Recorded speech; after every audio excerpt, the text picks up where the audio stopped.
we whispering? I know it's not.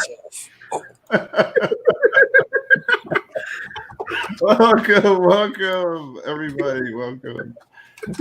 You bunch of pranksters. We are live. Yes. Oh, unmute. There we go. Okay. Sorry. Hello, everybody. Oh, let's see who all we got in here today. Thank you guys for coming and joining. We've got Jeff Dunn and Benjamin Marler, Chris Hurley, the RPM group, Dan Christian, Randy Collins, Linda Wallace. Good to see you guys. Gregory Arbuckle, new name. Hi, Farm Dog, Ida. Good to see you guys. Welcome to the Coin Q&A panel, ARB area. Anyway, my esteemed colleagues are here with me to answer your coin questions. We've got Mr. Ken Peavy right here. Hi, how are you? And Blues Coins on the other side. Oh, everyone. Christopher Rose. Greetings, Earthlings. Jeff Stanley over here. Hey, good to see y'all. And Coin Dragon all the way over there. I hope I'm not muted this because okay. Good. No. Hi, how you doing? Anyway, I'm going to let them say a little something about themselves before we start this off. But if you would, send your wonderful pictures of the front and the reverse of the coin and the area you have a question about. And don't forget to put that question in there because that lets us know what you want us to tell you. So with that said, Ken, you want to tell them about yourself? Hey, how are you? I'm Ken. I've been doing this for since the late 70s, collecting coins, looking at them, playing with them, touching them, licking them. I get a lot of experience. I'd like to think that I have some knowledge. I'd like to share that knowledge and experience and wisdom with folks. I tend to get excited about the darn things quite a lot. I have a blog. It's 1millionpenniesproject.blogspot.com. You'll see it referenced here. Do a lot of videos, a lot of coin class videos. They tend to be lengthy, but it's well worth a lot because if you want to drink information from a fire hose, coin class is a great way to do it. It's one subject and we just go on for an hour, sometimes an hour and a half, 2 hours, but we explore it and try to explain it fully to everyone so we can get a good understanding of what's going on with these coins. Some are valuable, some are interesting, some are highly collectible, and well, why? What the heck's the purpose? Why do we do this? Why do we collect coins? We try to talk about, what makes these things so darn valuable and interesting and catchy. It's a lot of fun. All right, Blues. Oh, hi everyone. My name is Eric, and I am Blues Coins, and I've been doing this for a little over 3 years now. I got a big kickstart just off the YouTube sites and Facebook pages, learning, listening, asking questions, and my knowledge and my collection has involved for me to be part of the Q&A channel. So it's always a privilege to be here. I started off with just pennies, and then my collection is everywhere right now. So it's a mess, but it's growing. So welcome everybody to the Q&A. All right, Christopher. Hey, everybody. Familiar face, I guess, by now. I'm most active on Facebook coin groups. I do write informative blog articles on adventures in coin roll hunting, also on the Blogspot website.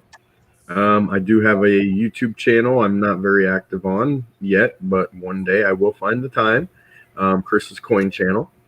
And my favorite thing to do is this live Q&A every Thursday night at 8:30 Eastern Standard Time.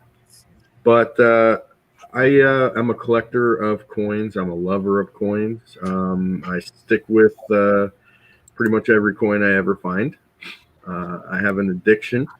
I do have an affinity for errors and varieties. I do believe that's my specialty. Others may not agree, but that's what I like to collect, and that's what I'm most interested in. So thanks for showing up, everybody. Hope to see some good questions tonight. Hey, Jeff. Hey, how are y'all? My name is Jeff Stanley, and my channel is Jeff Stanley Coins and Octane, like everybody else. You know, we try to throw some education in there. I've got some fun stuff on my channel, some goofy stuff, some car stuff, a little bit of everything, but the primary focus, 95% of it is going to be coins. My focus with collecting right now are it's nickels, Liberty Walking, $50, bust halves. I've gotten into some older stuff, a little bit of everything, and of course, I've always picked up Lincoln head cents and Indian head cents, and you know the usual cast of characters that we all like to collect. Unfortunately, I like a little bit of everything.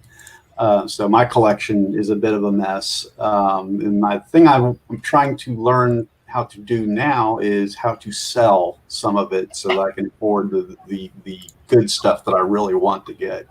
So I enjoy teaching, but I also I learn by teaching. I'm one of those people that you know, when I research a subject to teach, I wind up learning a heck of a lot more, and I hope I convey that passion on to you all.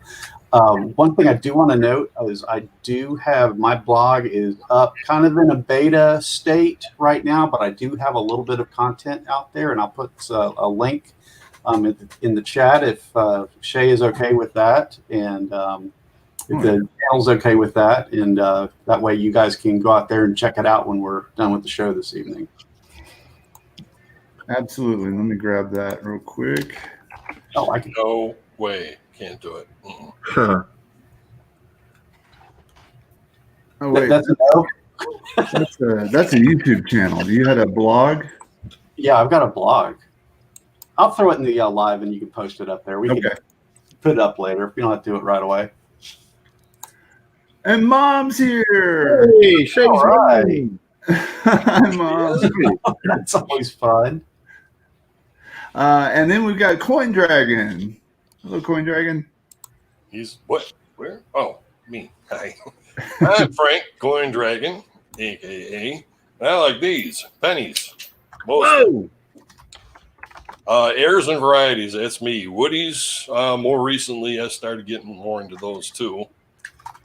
This is my favorite hangout too, the Coin Q&A with everybody out there, everybody around me here, and that's that. All right. Well, welcome, guys. I wish I knew you were going to do that. I would have put my 3D glasses on. All right. So we do have some good emails that have come in since last Thursday.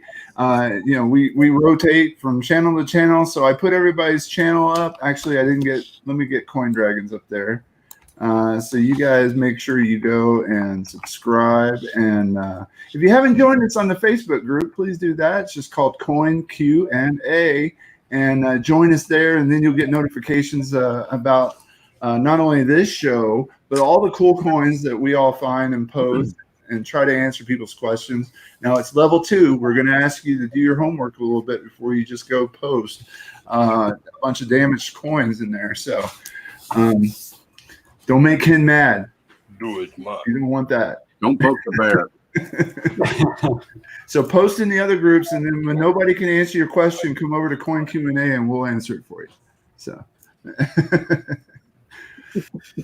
that's a very appropriate for Easter time. Oh, it is Easter. What day is that? I didn't get the memo. Easter Sunday is usually a thing, I think. Oh, that's coming up, I think, sometime. Easter's been canceled. The bunny got corona. Poor little fella. Too soon. Too soon. Well, that ain't happened yet. My bad. Oh, we got coins for amateurs in the house. Hello, hello. All right. Now we can get started. All right. Let's see. Let me go ahead. We are going to have a discussion topic, and we'll do that here in a little bit. We'll take a few minute break and let y'all's emails pour in, and then. But I do have some emails that we can start off. There is Jeff's blog. Nice. Let me. Thank you. A little lacking in content right now, but I'm going to increase that. You want to get over there and check on it. Let me put the link up here. Thank you. There you go. Thank you. I've been meaning to make you moderator. All right. Sure you want to do that? I'm still thinking about it. I'm not a moderator. I would think long and hard about that. Hey, Paula. Oh, there's Paula. Howdy. Paula. All right, let me grab. We've got the first man. Oh, you know what? I got to start my applications up. I hadn't even started anything. Let me see here. I'm barely set up, man. I know we all got clean shirts on, so. We do. Mine's still warm coming out of the dryer. Thank you, Ida. I didn't get to wear this last week, so thank you. Ida made us these wonderful hats and shirts and donated them to us. Aren't they just fine? Aren't they just beautiful? I love my Ida Herring hat. All right, and now I got a whole new wardrobe. Should last me a couple weeks before I have to wash it. All right. Let's see. Who do we have first? Looks like Super Silverman with a 1954 Bugs Bunny. Cherry picture from Junk Bin Price. Nice. So a Bugs Bunny is a Franklin $half that's a clash, and what's clashing is a little eagle on the reverse is leaving a little mark on the obverse just in front of his teeth.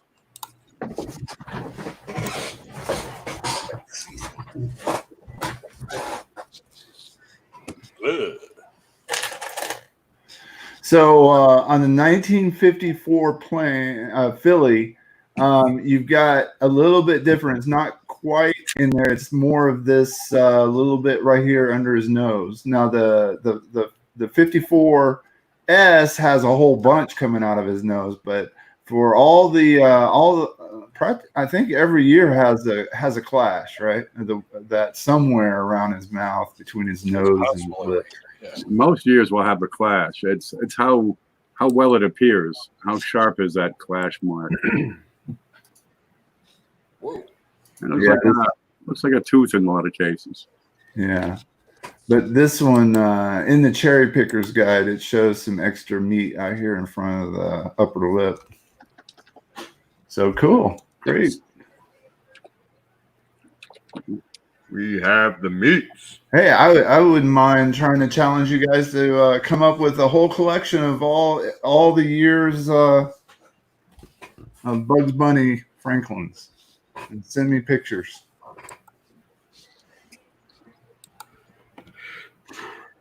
It kind of has something to do with our topic later, so that's good. We'll revisit that. Love to see that. All right, let me grab the next one. We've got. Okay, this was kind of interesting. Take a different turn here. Yeah, that's a good cherry pick right there. Indeed. You got a for silver melter real close to it. Yeah, that's $7. yeah. I had bid on a Bugs Bunny. I don't know. I forget what year it was, but it was a beautiful coin, nice and shiny, and it went for $30, which is like a steal for a Bugs Bunny in a brilliant uncirculated. And I'm waiting, and where's my freaking coin? The guy never shipped it, so I had to go through PayPal and get my money back because I guess he decided that no, he wasn't going to let it go for no $30. But it took me a month to get my money back. You know, either ship or get off the prod, I say. Sounds like your typical eBay scan. I could not agree more. Use that spray when you get done. That's why I like to use PayPal when I buy and sell, because you get buyer protection and seller protection. If the buyer doesn't ship, the seller can get their money back by filing a claim. But it does take a few weeks sometimes. I got an uncirculated Bugs Bunny somewhere. I'll try to find it. From Cheap Chinese. What happened to this coin? Had to show it off. Not really sure what to classify this thing as, but it is awesome. Came out of an eBay roll, believe it or not. I could hold on to it for years and not know the classification. I would like to know how this happened. Think about all the people who gave it back to circulation thinking it was junk. Let's check her out. Whoa. What the? 16S? 46, Is that 16S or 46S? 46S. Wow. Wow. What's the other side of that look like? Oh, good God. You know what this kind of reminds me of is those extremely whizzed coins. That, yeah, below the date, the ripples. That's messy, yeah.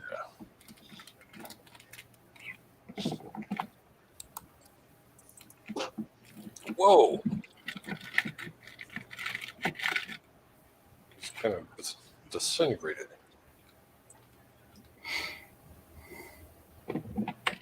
Yeah, like I'm not sure. I mean, I've got to presume damage at first because I don't know how yet, but They're really nervous letters. I would say that I can't see any feasible way of that happening during the minting process. right.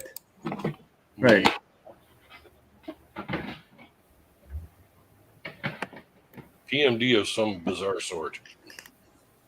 I mean, I'm sure there's always somebody out there that can come up with a new clever way to destroy a coin, but Ooh, electromagnetic shrinking is fun. Yeah, I'm at a loss for this one. There. I mean, this is one issue, right? And then another issue, and not entirely sure if those two things are related. And then 3,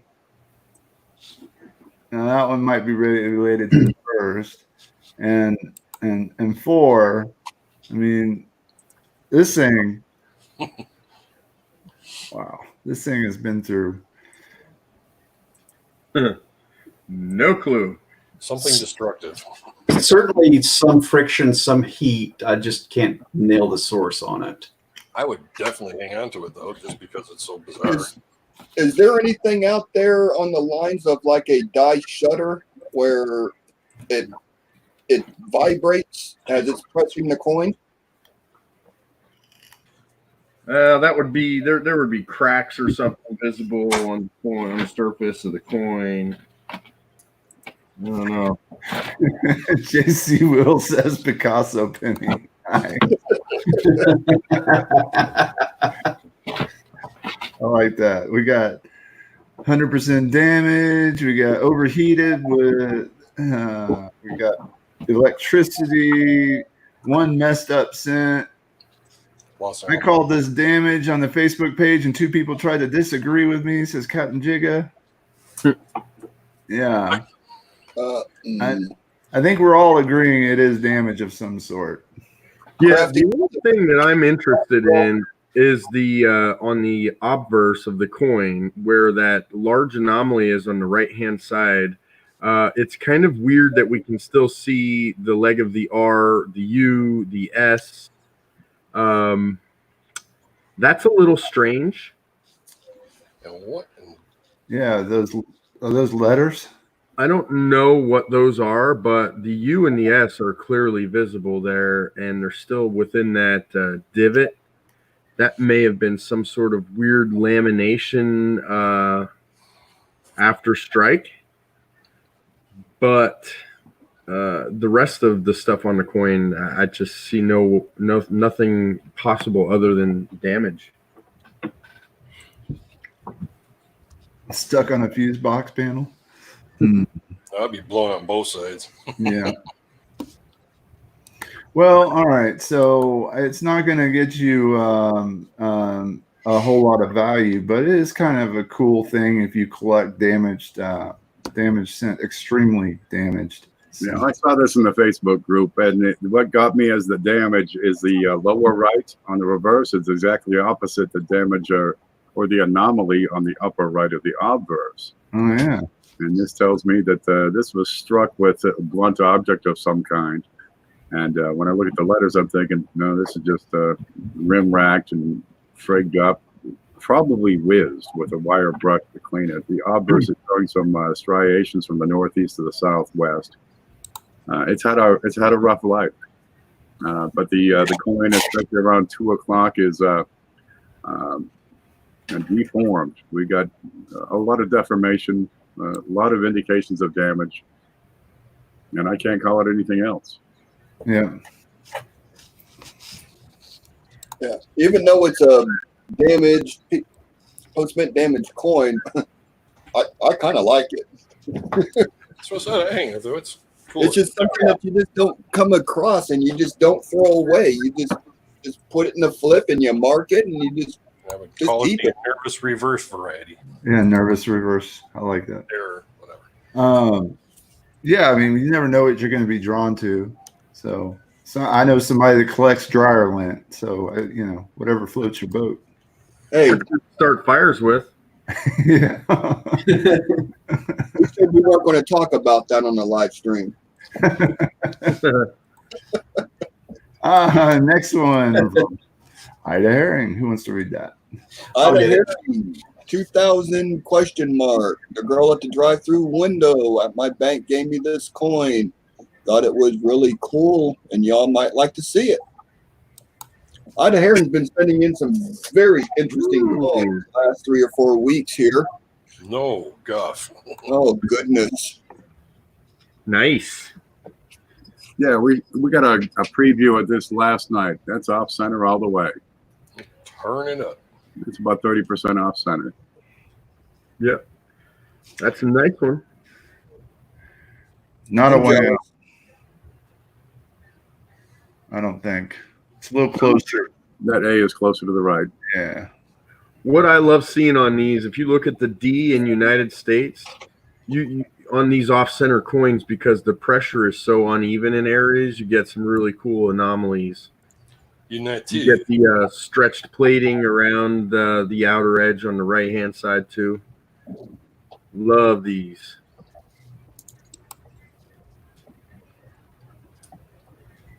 That coin went through some torture. Yeah, that's a nice find right there. That is cool. I've been doing this for 3 years now, and I don't have anything that severe yet. Yeah, those are tough to find in circulation, and the reason for that is because the shape is not normal. They're really hard to find in raw.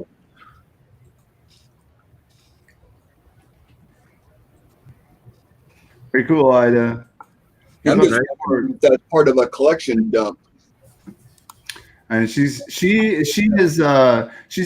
all the advice of keeping her bank tellers happy, sending them chocolate. Yeah. And so they hold on to little gems like this for her, and she picks them up and then shows them off. That's awesome. Right. Yes, always take care of your bank tellers. Always. Yeah, produces it herself. Hooked them up with copper round. Especially if they're sending stuff like this to you. Oh my goodness. Good. All right. The next one's from Rob L. From Rob L. 1940 double die obverse. Hi all. Here's a well-circulated 1940 Lincoln wheat cent that may be doubled on the obverse. Just trying to train my brain to find these. Is this a class 6 double die obverse, thickness in the motto, date and liberty, or maybe I need more coffee? There are many listings on Copper Coins and Variety Vista that look similar. After 4 hours of searching everything, start looking doubled. Your opinion is well appreciate it. I know that we all have been in that boat where you're going out and looking for this stuff and attribution sites. Yeah, sometimes you've got to know in the database. Well, not looking good. Let's see. Yeah. No. I think this looks like a normal No hooks. 1940. 1940, the place to look is in the armpits on the T's. No, those the extra thickness on the date looks like a hit. Actually, that looks like a hit there too. Just a good honest wear. Yeah, that's a hit right there. That's a hit right there. That's a He's hit. got good photos and arrows pointing to the problem areas that he's seeing, so that's appreciated. That helps us out a lot. Yep. Yeah, this is why we recommend that you build a reference set. Is that it's awfully nice to just compare your coin to another one. I would have searched until I found another 1940. Maybe even looked online to see if I could find a picture, and then just studied how mine's different or the same, and try to rule out certain things based on what I see. Anybody else have any suggestions? I like to build. Yeah, same here. I like to have one of each year, just so that I've got something to look at, a nice clean example of it. Particularly in uncirculated. And then I also like to build grading sets. I'm trying to assemble some of those for some of the coins I commonly collect, and those will help you out when you go to grade. Yeah. Now, one thing I've done before is put together some images so you can compare them side by side. Let's do a screenshot and pull up one such. So I can compare two coins side by side. And I'll have one would be, say, the reference example, and the other one would be the one I'm looking at and questioning. And you can set up GIF images, so you got animated GIFs and just blink back and forth between them. But if you can line them up with some simple, I use MS Paint, some simple photo skills, you can, start making lines and measuring them. The trick is getting the one image to match the size of the other image. But if you can do that, you can put your coin up side by side with another one and compare them easily. What a great idea! Yeah, and he's done that to me a couple of times, trying to show me that I was smoking something. You can cut out the S from one coin and move it to the other one, and then look at it, see if they're right and tight and straight and square. Yeah, use the tools that you have handy. Those are being able to use paint is a pretty important tool. Anybody else have any other suggestions?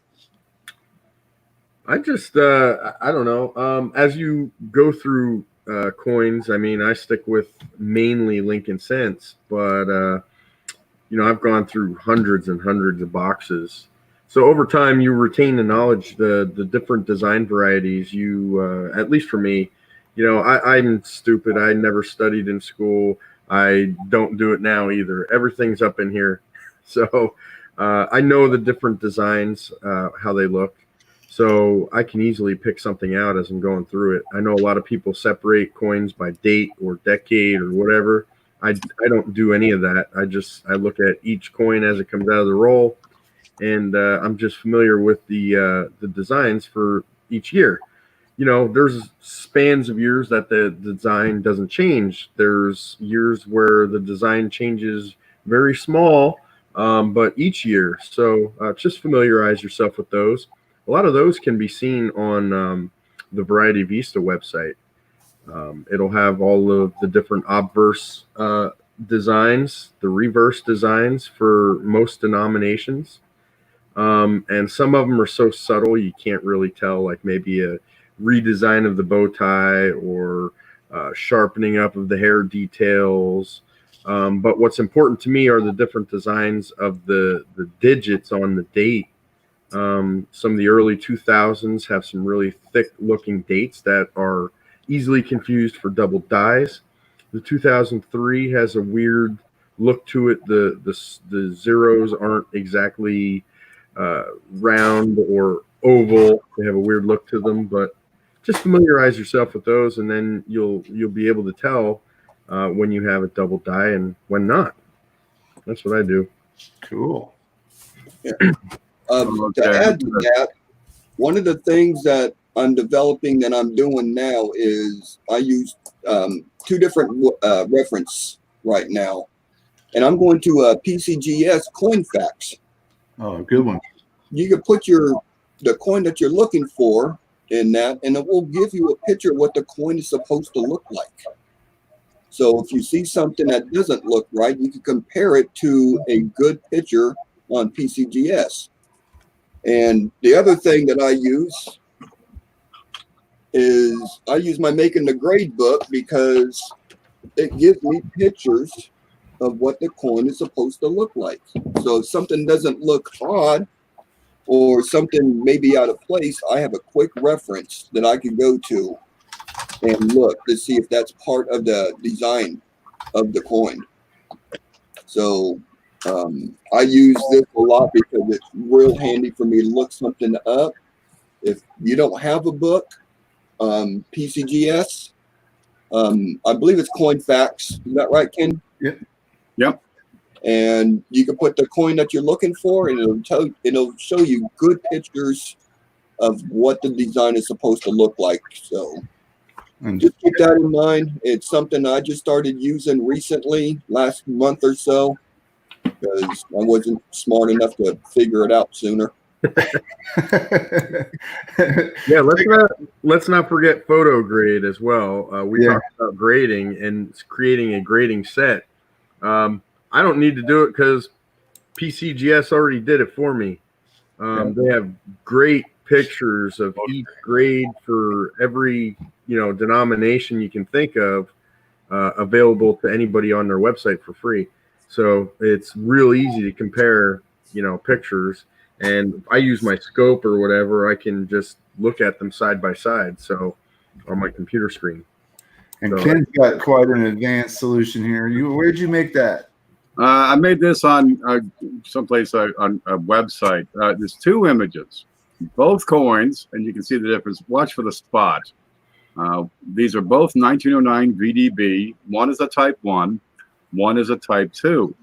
And, well, it took some work to get them lined up as close as I could, but it was close enough that we can see. And if you blink back and forth, you can start to see the subtle differences in the design between a Type 1 and Type 2. So here, if we look at the N, and you might have to put it to the full screen to see it. I can't blow this up any more than I've already got it. But you see the difference between the deep cut N and the shallow N. But it kind of lets you see other subtle differences. There's a little bit of difference in the left-right alignment of the coins. And if you look in the left-right alignment of the letters, if you look in the corners of the other letters, you'll see they're a little more blunted. They're not as sharp as the deep cut. So there, we got two different designs, and we can see the differences just by blinking them back and forth. The top of the E in America and United. Top of the E in America. And top of the E. Look at those subtle the tight corners on the shallow end. They're a little rounded. Another one I'm noticing here is the left legs of the large ends, both in 1 and cent. Angled on one, straight on the other. And if you start this long enough, you'll see more subtle differences. And you gotta realize sometimes there's a contact mark like up here that'll pop up, or a little spot that'll pop up, or a contact mark that'll show. But you're able to get in and have a look at those sharp details and examine what are the differences. So all you need are two images, and go to Giphy.com, and it teaches you right there. It says upload image 1, upload your images. You upload your two images and make a GIF, And then when it saves it out, you just pull that down and you can view it. And it just loops the two images. That's it. Real easy. Yep. So if you have a reference coin, you have your reference set. So you take your photo of that and get it lined up, and then you take the same photo with your funny you found in your pocket change coin. You can compare them directly. Yeah, It's a handy little trick. Very cool. I like that Definitely. trick, but man, you keep staring at that thing, you're gonna have to take Dramamine to. I just actually went cross-eyed for a minute. I get cross-eyed doing that. From Rob L, a 41 double diverse broken T. Hi all, I found this coin that looked a bit strange. Anytime you say, that's funny, that should be a flag for you. The T in trust looked like it was broken with a bit sticking out the top. Copper Coins has many listings for a broken T DDOs. This one looks like 1DO number 20. Your opinion is valued. So we're looking at that second T in trust. Yep, that's a broken T, all right. Yeah. And I think that's consistent with Variety Vista number 6. Well, a problem I had with the 1941s is not all the cross-reference are lining up between Copper Coins, Wexler, and Konica. And it's rather extensive here. Here's a screen, and you see the, oh, I screwed that up. Let me get this back up here. So we got a whole bunch of them that have the full T over the broken T hub, but cross-referencing them gets tricky. Are all broken T's going to be a double die necessarily? Not necessarily. It's the hub that has the broken T. Okay. So was that hub impressed into the die more than once to create a double die is what you're looking for. But Copper Coins 20, let's see if I can pull that up real quick here. Yeah. Variety Vista has it as 22. 20 also. as well. Wow. Now, Copper Coins number 20 is the full T over the broken T, which makes it a class 7. You got 2 different hubs were used to produce that coin. So I got to get back and take a look at what you got.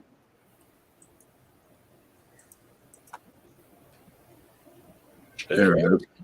Boy, that's a real nice match. Boy, that's real slick. What you're doing now is looking for die markers, but I'm afraid this one in, probably VF or maybe fine, might be a little hard to pick out. That's VF, but it's pretty well circulated. Let me see if I can find that in here. So we're looking for polishing marks on the die, little die gouge above the 4, maybe a couple of little polish marks under the chin. I don't see any die chips here, and I've got nothing cross-reference for number 20. Like someone tried to add a 3 on.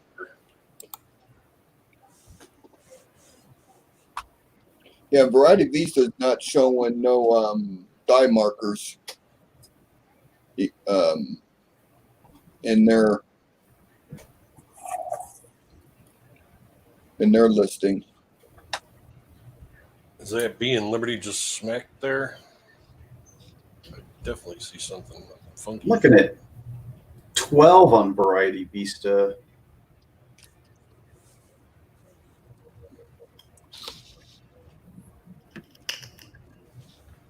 Number 12? Yeah, it looks like a closer match for that T than the 20. So let's say we took the broken T out of there. Would anybody be looking for a match to a double die with this coin? For what I I've seen, not seeing anything. I'm not seeing enough too deep to warrant further investigation. Yeah, I see no evidence of doubling anywhere that I can see. I see some damage to the bottom of the U and the S and T. I don't see any extra thickness, any separation lines, any notching. What's going on with the B in Liberty? Mm. Well, on Copper Coins 20, it's the broken T on top of the full T. Yeah, it's on a match for 12. And the only thing it's showing would be that bit above the T. BER is showing a little extra thickness, but is that just the way that it's photoed?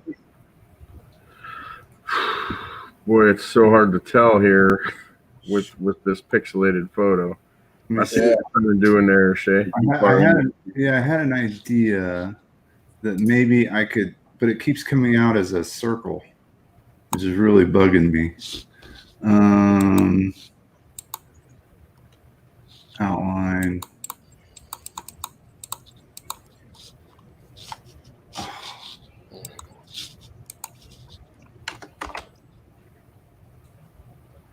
Dang it.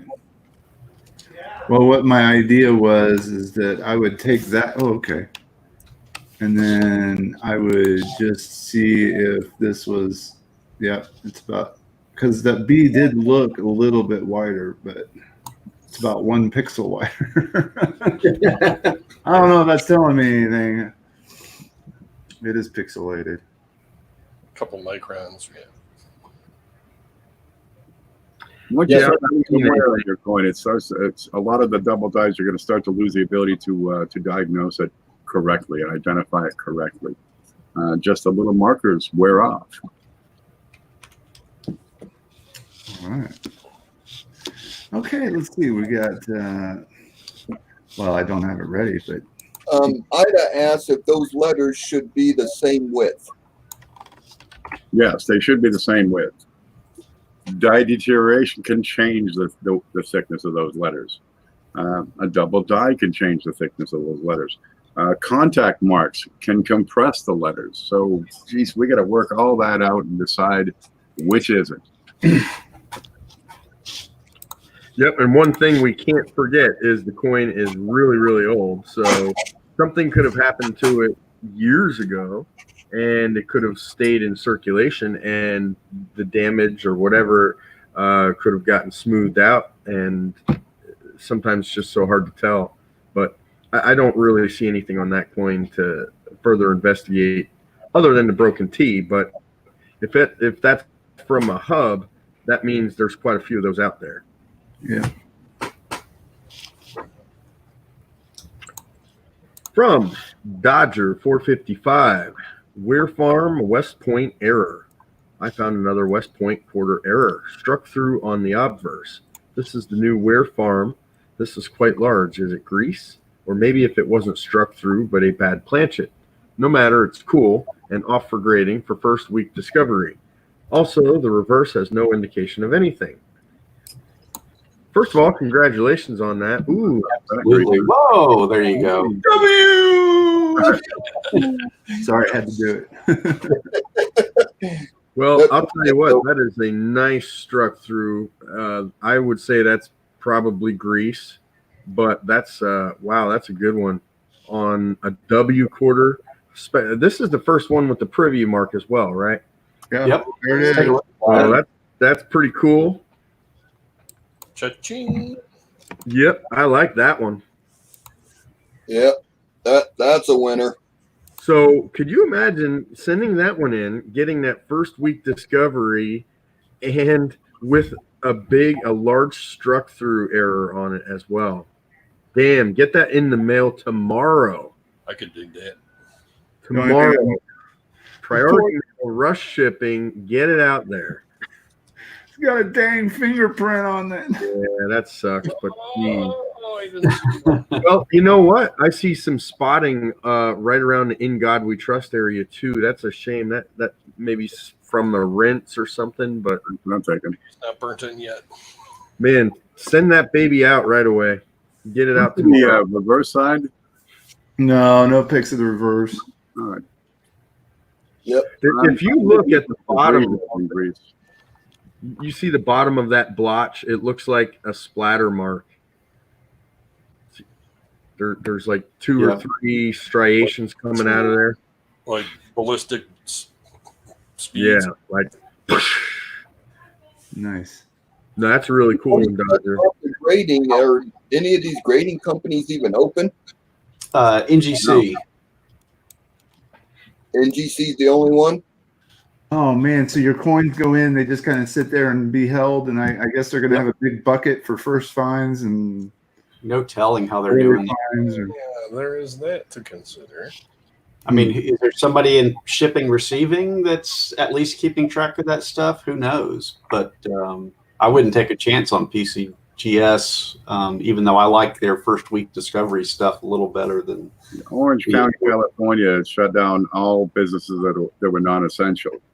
And then they reclassified PCGS as essential for a day, and then they shut down again the next day. Yeah. Well, right now they're shut down. Boy, what a shame. Michael Kill's got some insight in the chat there. PCGS is still taking in orders. They are not just sitting at the post office, just not grading them right now. Let's see, the Dodger, the reason we wanted a reverse image is because we wanted to show people what they look like. Let me do that real quick. Let's see, image. Interesting. And I've got one.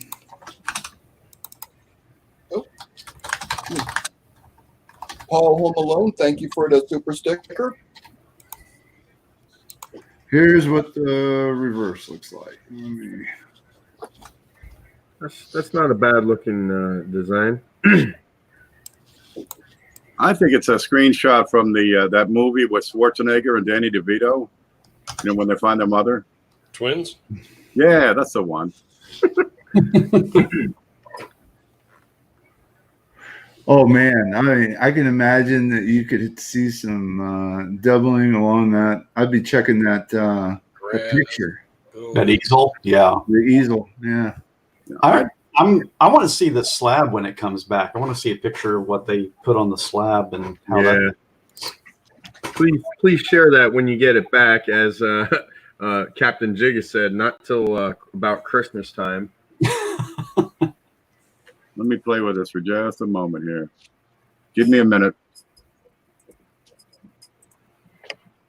Yes, Art, it's your Yeah, part. Michael Kittle says PCGS is taking in stuff and will look at the postmark date for their designations. Yeah. Cool. Yeah. That's awesome. All right. We actually have a park for art near here called Art Park. Art. Art Park.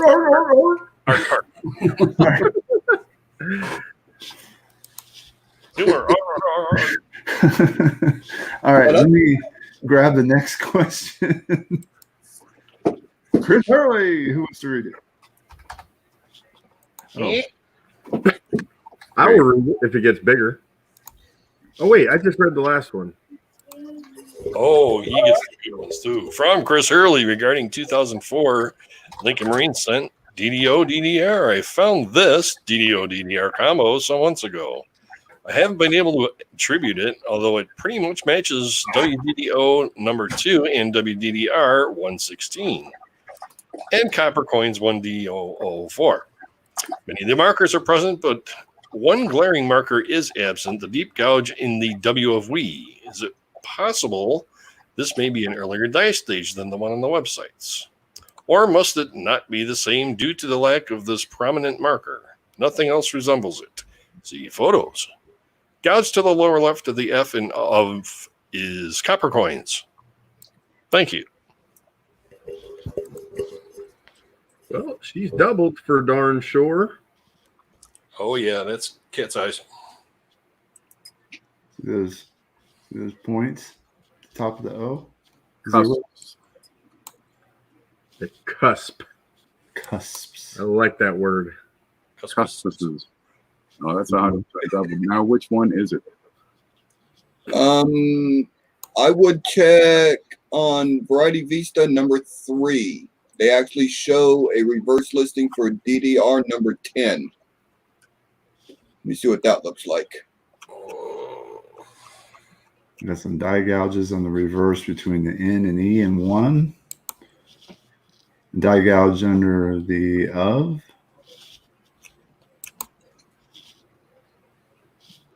Wait, is that okay? So it's got class 9 also. You got a die crack in the right corner, so the memorial. Yeah, what? Right top corner. In the memorial. Sharpen up. We should find some useful die markers, but not every attributor has the same die marking. And thank you, Paul Home Alone, once again.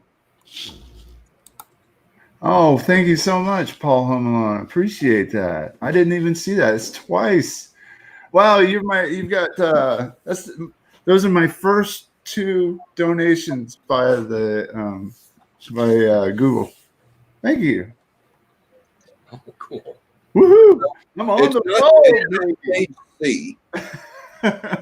Is there a die gouge above the O and date? Second O?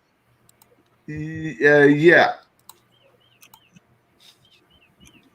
Okay. That matches stage B photos. And that's where there's doubling. See the cusp, as Kim called them, this point and point on the 0. And then if you look over at Liberty, you can see this anomaly on the T. And if you look at that Y, see how the right side is much thicker than the left side? Yeah. Gotchas. The second column on the reverse, is there a die gouge? There's something useful there. Under of. Courtney, Yes. one of the yellow ones, please. Okay, yeah. That looks like it's a good match for DDO number 3, stage B. But is it also referenced at having a class 9 DDR? It is referenced as DDO number 3, and the reverse is listed as DDR number 10. Yeah, Cool.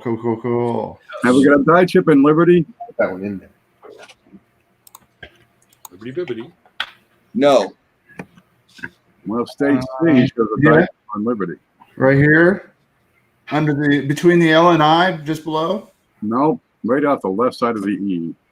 Yeah, that'd be Looking stage C. That'd be C for the die stage. But without it, that bit beside the L is not a match. Oh, I'm leaning towards stage B photos. Do either of them have the die gouge on the reverse under of, or between the N and the E on 1? oh. I don't have those images. No, I'm not seeing no images for that. And if you take a close look, is the class 9 from shoulder to hand, shoulder to knee? Shoulder to knee, yes. Light spread west of column, shoulder to knee. Very cool. So this thing to the right of Lincoln is what we call class 9 doubling. It's doubling of that column. Yeah. And it should be listed as DDR number 10. Very cool. And then the obverse is listed as DDO number 3. And that's on Variety Vista. Oh, very cool. I'm sorry, I had to pause for a second and step away. What year is that? 2004. Eddie James asks, "Is stage B? How many stages are there? Is this the same as classes?" No. The class is the manner in which the die was doubled. Yeah. The stage is how much wear and abuse has the die experienced in its lifetime of use. Perfect. So a later stage would have more die deterioration. An earlier stage would be more crisp. And over the life of the die, it'll pick up little subtle gouges. Perhaps it'll be taken out of service, polished up or dressed. Sometimes they'll remove the reverse die and put in a new reverse die. So that stage would include, I can put my face back in. That stage, one particular stage would have the same issues on the obverse and the same markers on the obverse, but all of a sudden some markers on the reverse are gone. There was a die chip and then there's none.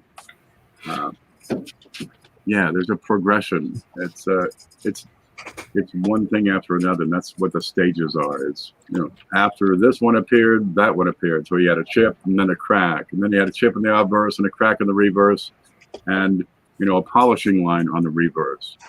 And then the chip on the front got bigger, and the funny things on the back went away. That would be a later stage. Did you see Roger's question? Is it wrong to cuddle coins before going to bed? No, absolutely not. That's perfectly understandable. It's okay. You're among friends here. You can cuddle all night long with these things. We all have our favorite coin. Just no PDA, says Blues. That's funny. All right. Let's see. Yep, that 2004 is a nice one. Harvey's asking, do CC Morgans that are polished have any value? Well, of course they have value, but they probably would not have as much value had they not been polished. Polishing and cleaning coins will almost always remove value. A few exceptions exist, but these are the coins that are, next to unique or a rarity of, 5 or fewer, or 10 or fewer. CC Morgans are desirable for sure, but polished, it's going to kill the price. You can figure by half right off.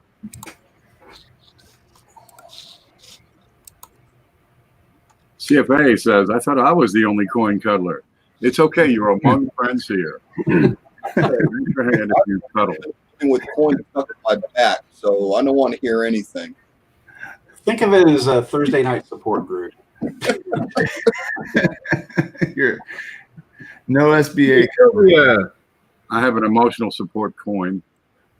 I take it on airplanes, buses, subways. From Ben Marler, 16D Barber Quarter, RPM number 1. I was wanting to know your opinion on the 16D Barber Quarter. I suspect it to be RPM number 1.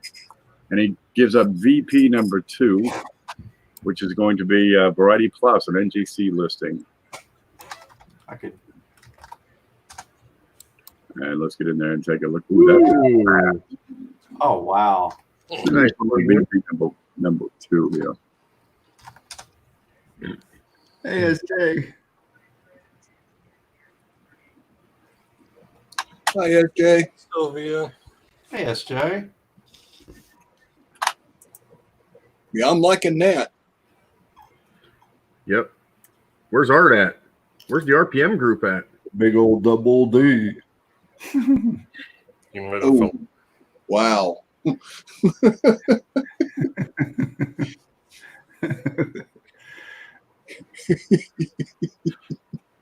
See, where's Paula to keep us in line, darn it. Yep. I swim naked in my coin. Where indeed.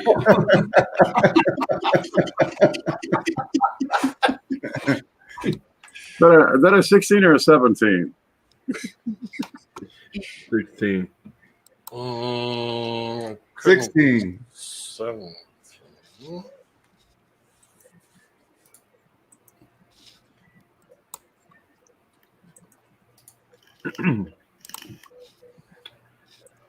Meanwhile, back at the farm. Wait a minute, 1916D? Yeah. Yep. Standing Liberty Quarter? Barber. No, Barber. Barber.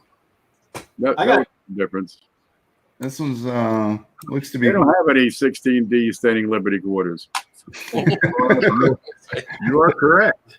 Okay. I got the picture from Variety Plus if we want to look at it. Oh, sure. Sure. That's what I was trying to get. I'm over here in Standing Liberty quarters. There it is. There it is. Oh yeah. That's a peach. Yeah, The weird thing is he found a match. that's your baby. You can cuddle that one all night long. I'm not sure that thing on the front. It looked more like a little bit of a some staple damage, maybe. Yeah, that's tough. That statement damage. Yeah, I saw that too, and I was wondering if that was a die crack. You see how you got along this? There's the raised edges of the scratch or anomaly, as we like to call them. Furrow. There you go.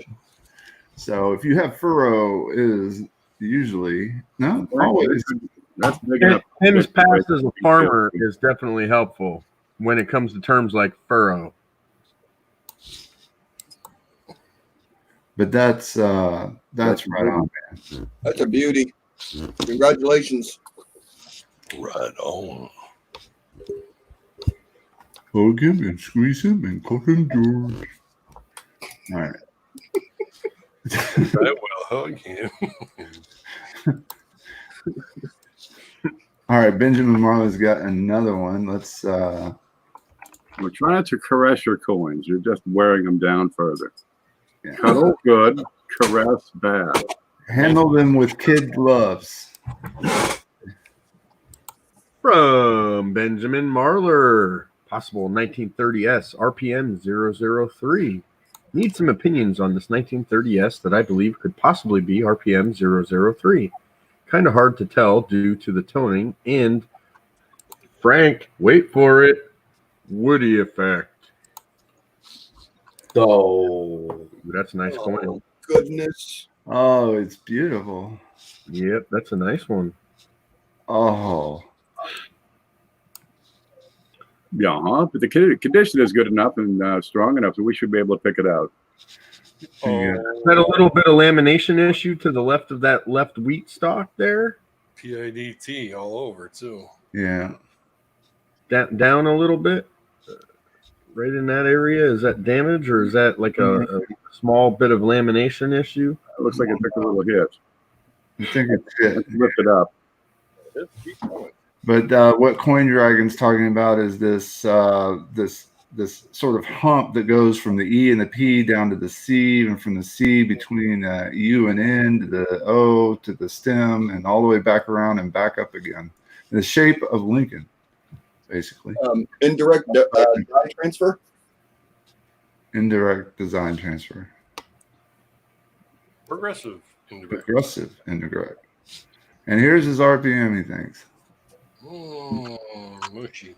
I'm not sure. Number 3 should be exhibited in the upper serif on the lower part of it and to the E. And it is a very subtle one. Yeah. Right where that blue speck is. That's just about where we want to see. Right in here. Are there any other markers? I can pull that up. It's on my screen here. Let's see. Of course, this is. Oh, I've screwed up my screen so badly. Should be a die gouge to the left of the first T in trust. Yep. And that coin's good enough we should see it. But just off to the right side of the T on the upper serif is what we're looking for. Yeah, I see a little spot there that could represent a die gouge, and it looks like it's in the appropriate place. Let me see if I got a cross reference here. Right there. No, Here. almost directly left and up a little bit. Little black mark. That should be the placement of the die gouge.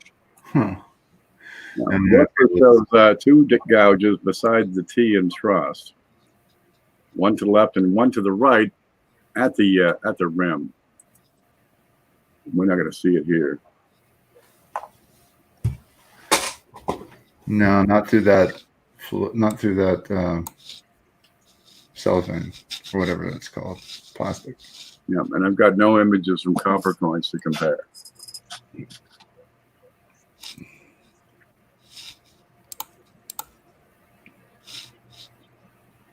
Wexler's listing but not showing. A small die gouge can be found to the right of the upper T in cent.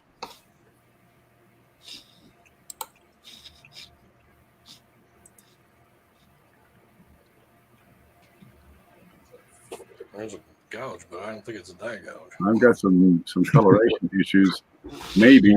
But the giveaway point is going to be that bit at the RPM itself, and that's where that little blue speck is.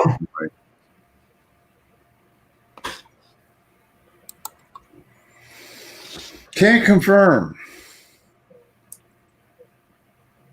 Oh, wait. Leave it right there. Let me compare the Mint mark location here. Nice woodness, though. Yep. Mint mark location looks good for number 3.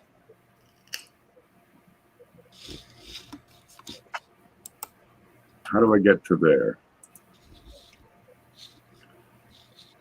There's some wear on the high points, too. It makes me think it might have been It's, one time or another. I'm going to say it's a good match for number 3, but unconfirmed with these photos. Mid-mark is looking real good. There's the location. This is Wexler's shot. And the vertical alignment and the horizontal alignment are right on. But I need to see this little bit right in here, and I can't quite see it. I'm not seeing it either, Ken, but doesn't mean it's not there. There is a shadow in that area. Yeah.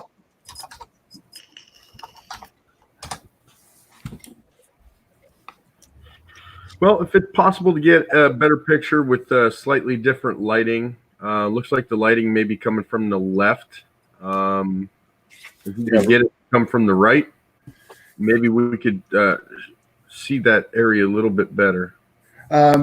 Benjamin said he's going to try to get some better pics and send them in a few minutes. So while we're waiting for that, we'll move on. Beautiful coin though, Benjamin. Love it. Yeah, it's nice. One of the things to remember when you're evaluating your coin for these varieties, if I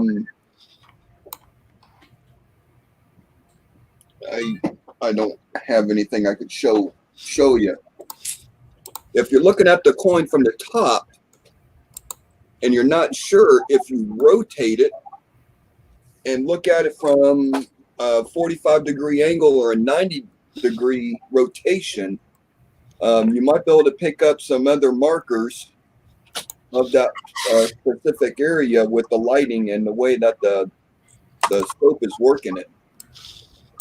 So don't be afraid to rotate your coin 45 degrees or 90 degrees and look at it upside down on your scope, because you're going to get a different angle and a different view of that particular area. Light intensity, the direction of the light. Did any of that just make sense? 100%. I was just laughing at the RPM group. Says Ben. Right now, baby.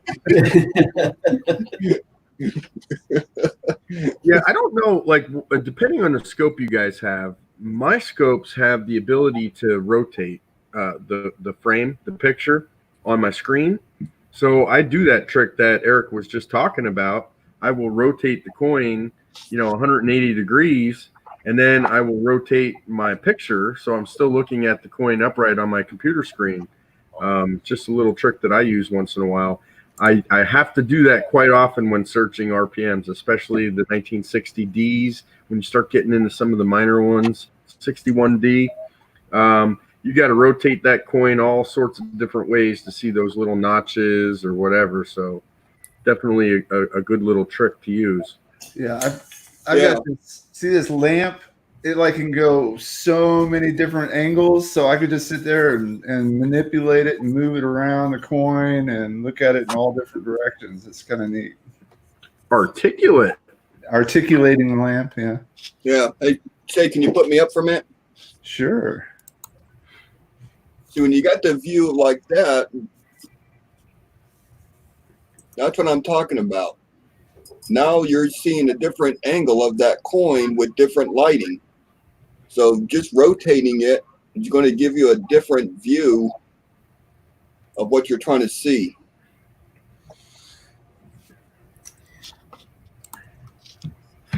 And that's just a little trick that's been passed along to me, and I think Ken shared that with me a while ago in one of his streams.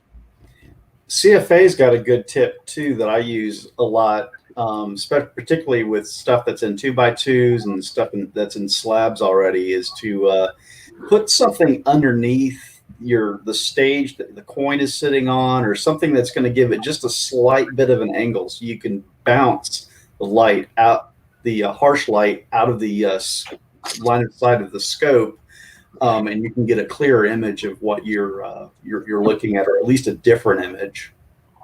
Yeah, one of the things I use with my scope, if I get this to focus, I just got a box, and I put this masking tape on it, but right across the top I got a toothpick underneath the tape, so I could elevate that coin a little bit on that toothpick, and that's going to change the lighting that it's given me.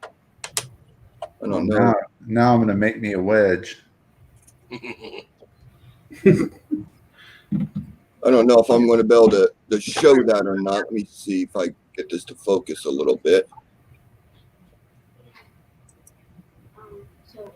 No, it's not. I'm not going to be able to get it to show. Wedgie. I used to get coins into flips that are being difficult. Yeah.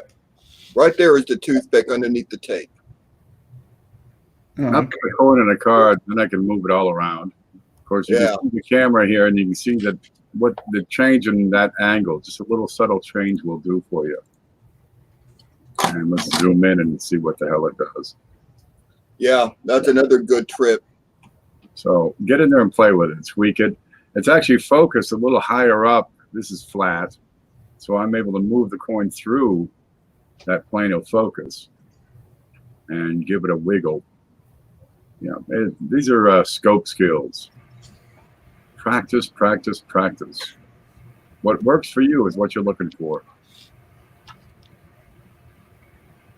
And Scope skills, baby. Scope skills.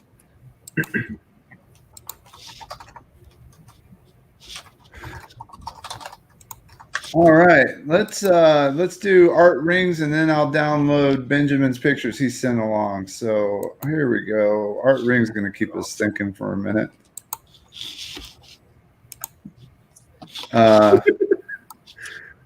Not going to be able to see that, are you? There you go. It's a 1937 Canadian cent DDO high coin, friends. Hitting you with another challenge tonight. I found this today in a bag of foreign coins I purchased last year. Anyway,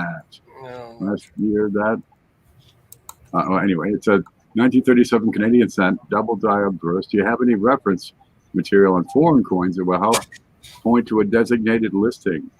As always, thank you for your efforts. Hi, Paula. Oh, whoops. Wrong button.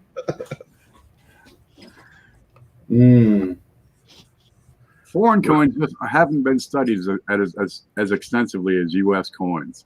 There are some references for Canadian pennies out there. Coinsofcanada.com is a great site, but it's flawed. Looking at that S, that looks like a double die. Looking at the I, oh, that's got double die written all over it. Oh, yeah. Oh. Mamacita. Now, Haxby has a fairly extensive listing of varieties. Ooh. It's not thorough. It's not as extensive and comprehensive as we would like to see. Me likey. Let's see if we get anything on coinsofcanada.com. Look at the designer's initial. I'm not Oh, seeing wow. anything on Coins in Canada. So I looked at Coins in Canada. All they have is a die crack and a clash, and Yeah. Well, there's a chance. They're missing the boat if that's not in there. Yeah, you can go to coinsofcanada.com. You can sign up right? It's, give me your email and your username. And then you can submit your finds to the fellow that operates the site and get that baby listed. Or if you ever decide to sell that, tag me. Yeah, and get me a good clear shot of that so I can add it to the SAN database, because we do foreign coins too, but we're focusing on U.S. coins first. But that's a peach.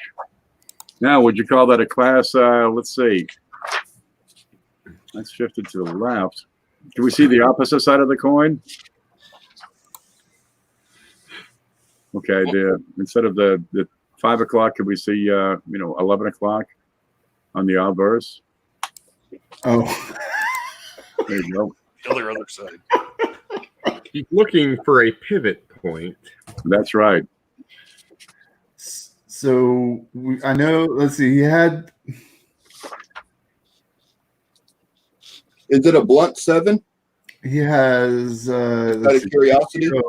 So he has all over here at 7 o'clock to 9, and he has Some G-Rex. EO. And George. Okay, and Ivs. George Gibbs. Anything on Ian Damp? On the Emperor of India. No, he didn't. He didn't put anything in there. So it looks like maybe a pivot at 1. So class 5. That looks pretty good. I got good splits on this one and pretty heavy doubling over there on the side. Can you see the IVS again? Wherever the HP, yeah. Wherever that looks like the most. Right there. Looking good there. Oh, look, you got splits on top on the bottom of the piece. So yeah, look, that's not. Yeah, 12 o'clock. So It's close. this looking like a class 1 or a class 5 with a pivot somewhere around 1 or 2 o'clock. Yeah, class 5 around 12:30. Colon is the pivot point. The colon up at 1 o'clock. Okay, if the pivot point is near the rim, then it's a class 5. It's a keeper. A pivot point. Yeah, Art brings up a good point about that website, though. That website is good. It's probably the most comprehensive website you're going to find on Canadian coins, but some of their listings are confusing. They do have a lot of machine doubling on that website, and they list it as double die, I think, or I forget exactly what the terminology is. That I don't think they call it a doubled die, but and they have a lot of different things, die cracks, die chips, but there's some good stuff on there too, for sure. They make their coins out of sand? Coin sand candid? Oh, coins. Let's see what 37 is. What George does. 6? Yes. And George, he was a stutterer, George was. 86. Looks like Commander Data. Young George. I'm going to do my hair like that. I just have to grow some hair. Yeah, I was just going to say, you're going to have to grow some first. All right, we got. Let's see, we got. Let me go back to me real quick. Can I have the focus for just a minute? Because I zoomed in on that Weir Farm coin. Oh yeah, sure. And it's amazing if you zoom in real close what you can see. Let's see. Here's the screen, and I'll get over to that shot there. There, look at that. Huh. Wow. Oh, Nice. You just got to zoom in, and you can find stuff that it just what. What manner of man? It's you can find stuff. It's all about spending the time with the coin. I think that should be the new group photo for now. Where's Waldo? The only thing it's missing is a little satellite dish for internet Mhm. on top of the house. Maybe you should say. There's another one with a die chip just like that. Okay, you can have it back. I'm done fooling around. All right, so we're back to Benjamin's coin, Benjamin Marler. And he sent a couple extra pics, so let me Okay, I see cycle through those. John, that's upside down. inside top loop about 2 o'clock, maybe. Looks like this. There's your T. There, that was the one that had you were saying there were die gouges to the left and to the right. I'm not seeing either. The one to the right is at the rim, and it's just above where the rim intersects the edge of the image. And there's looks like the T and cent. Yeah, I don't see. Scratches galore, but And I See the RPM here though. I saw a little mark. yeah, what's that on the inside of the blue? I can't verify this as RPM 3. I Yeah. see no evidence of that. But what's going up at the top of this? I don't think it is 3. up along here. Is that a split on the right? Yeah, you got it right there. Is this an optical effect? I think so. Okay, I think we see some die deterioration here. Too. Yeah, I think he's right. that's Yeah. I'm trying to get everyone to call it DEET now. Because a lot of times you'll see them like this. Hey, DEET. Koenig has 7 RPMs listed. Wexler has 18. Copper Coins has 5, and only 4 of them have images available. And apparently this RPM has a little bit over here, or the RPM that he was asking about is over here. Is that on the bottom of it? Be just too? higher than that. Just before the serif. It looks like Yeah. where the divot is. There's extra 2.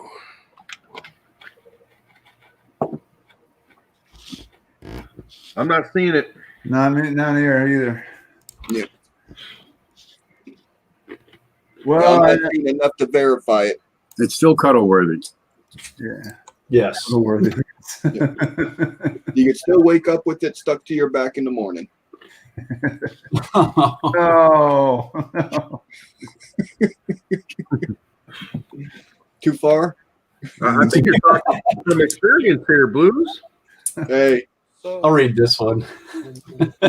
From Liston, 1967 Lincoln, would you be comfortable calling this a dropped letter?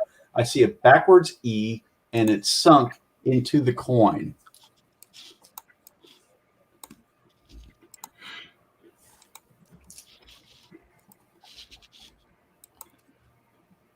All right, where is the E?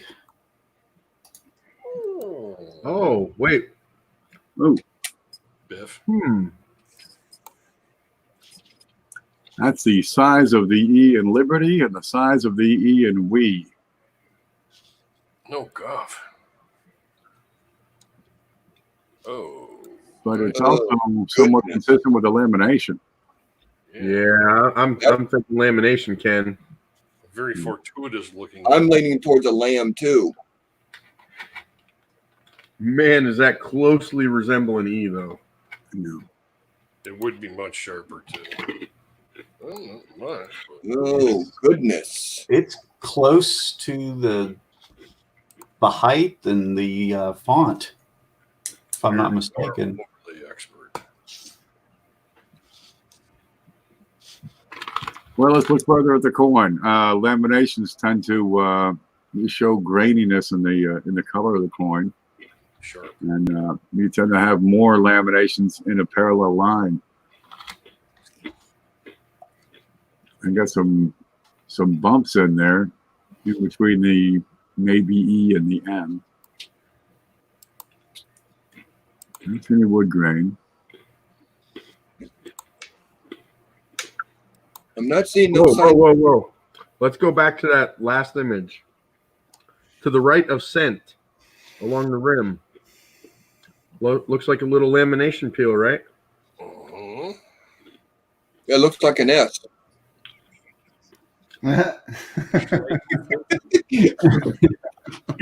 Just to add more confusion to the whole process. I'm too far zoomed in to call it anything. I see a monkey. It looks like it's flaked metal, like it just looks like a small lamination to me. Can we zoom back out a little bit? Do you see it? Yeah. Yeah. That could be due to. But I also see on the rim, it looks like it might have had some damage there. Kind of. Yep.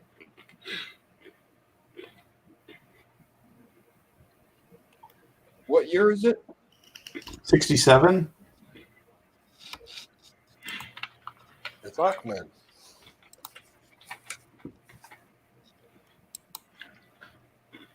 I'm leaning towards lamination on the obverse. Yeah, look at right there to the 57. right of the N. Well, There's no 10 in left that. now, but look right there where the N meets the rim.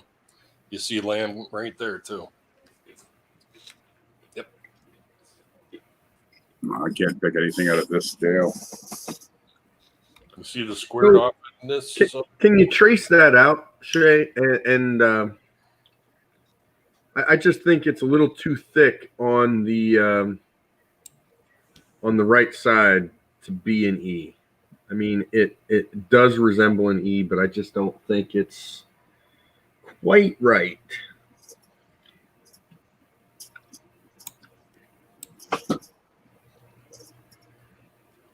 Yep. So far, you're doing what I'm seeing here, except for that little area there. But I'm just not seeing it. I could definitely see where your eyes could represent that to be an E. Oh, yeah.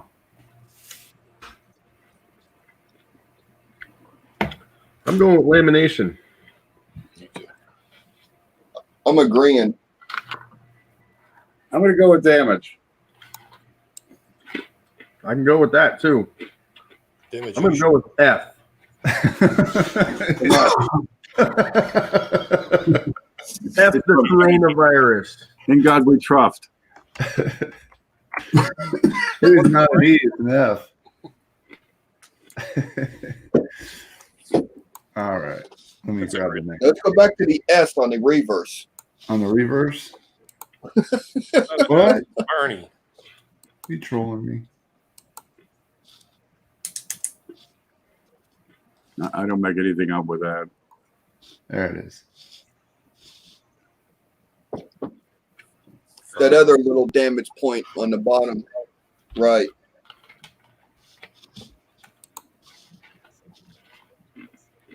Oh, this thing. Yeah, the pareidolia zone. All right, let me grab It's it. a dinosaur in a cloud.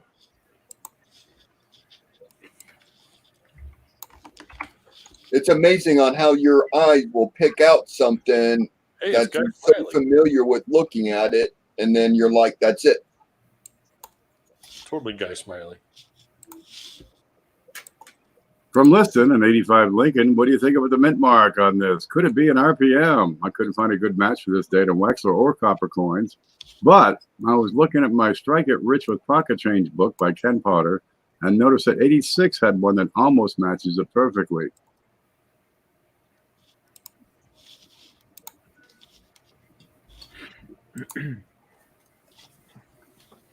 I'll tell you No, this. that's a sharp image. Plating and stuff. Real 80s RPMs are tough. They're subtle. That's okay. 87 has a couple of good ones, but here you got some evidence of dye deterioration first off. Are we going to get to see the mint mark? I'm looking. I'm trying. Where is it? We're going to look at the whole coin. There it is. There you go. Yeah, that's the same thing. That bottom, the very bottom one looks zinc rot. Yeah. You know what that is, boys? It'll- it'll, That is split plating. Yeah. And It's, in just a short time in exposed to the elements, that will turn into a big zinc rot blister. Yeah. But then we'll see that. Very common direction for that split plating to occur. And it has to do with the way the strike is when the pressure releasing to the outer edges of the die, kind of like the die deterioration. That plating gets stretched, and the sharp edge of the mint mark kind of cuts it. and it pulls it away just slightly. And over time, that's going to be exposed to moisture and the elements, and it's going to turn into zinc rot. I almost always see that when I see dye deterioration on the date, I can almost always be guaranteed to see that down there on a D-mint mark. Mhm. 87s have tricked me so many times because I think Variety Vista has one that actually looks like it is an RPM, and their RPM example actually has zinc rot on it. And so that makes says, regardless of the line on the very far outside, what's the second line on the D? Yeah, he says, but the D itself, it's super fat. It's actually puffed up off of the zinc core. On the 85, I know 80 has a really big mint mark like that, but I didn't check 85. It's a thin one usually, but it's just bubbled up underneath. 87 has a mint. I think it's probably the same punch or same type of punch, same type of mint mark. I had one the other night that I was kind of running through the ringer for about probably for about 10 minutes before I decided it wasn't right. Where there was like a line, it almost looks like separation on top of the mint mark itself, but it's not. I finally talked myself into realizing that is the correct mint mark. That coin is doomed. It's doomed. All right. A visual that would explain the split plating if you want to play. Oh, okay. I got one of those make-it-yourself tinfoil hat kits. And I got a piece of tinfoil here. And this is my little can where I put a little piece of paper in. But it's going to be the mint mark. Okay. Now, mint mark is depressed on the coin. No, it's depressed on the die. But if I take copper, just a thin covering of copper, and try to stretch it, that didn't work. Okay, we'll do it again. It never worked when I try to show it. Okay, there we go. We can take that and. Yo, man, you got there you go. This is split plating. Okay, because the copper is trying to stretch over something, and there's more area, more distance over a raised piece of mint mark than there is, on a straight piece of planchet. And that's this is how your copper splits. That's all it is, and it exposes the zinc underneath, which would be in this case the desk. That's all it is. Very common. You're going to see it a lot. Get used to it. Learn it. Live it. Let it become the fiber of your very existence. Just a side note on the 85s, make sure you look at the obverse really well on them. It's a good year for clashes. I find more 85 clashes than any other year when I'm searching rolls. So they type 2 counter clash on the reverse too. Yep. Just keep an eye on for the clashes for the 85. It's a great year for them. Amen. Double me up. Oh. In response to a 1922 no D.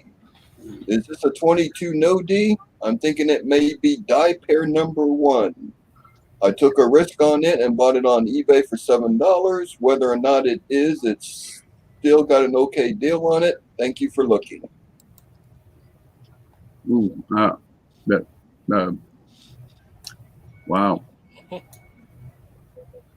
a no I. It's a no F. It's no wheat ears. It's a no. There's a lot of detail worn off on this. It's just a no. Now, I've had 22 Ds that you can barely see the D. It doesn't mean it's one of the planes or one of the weak Ds. Yeah. But I'm not going to be able to confirm or deny anything with this. Look at your Liberty too. With this shot.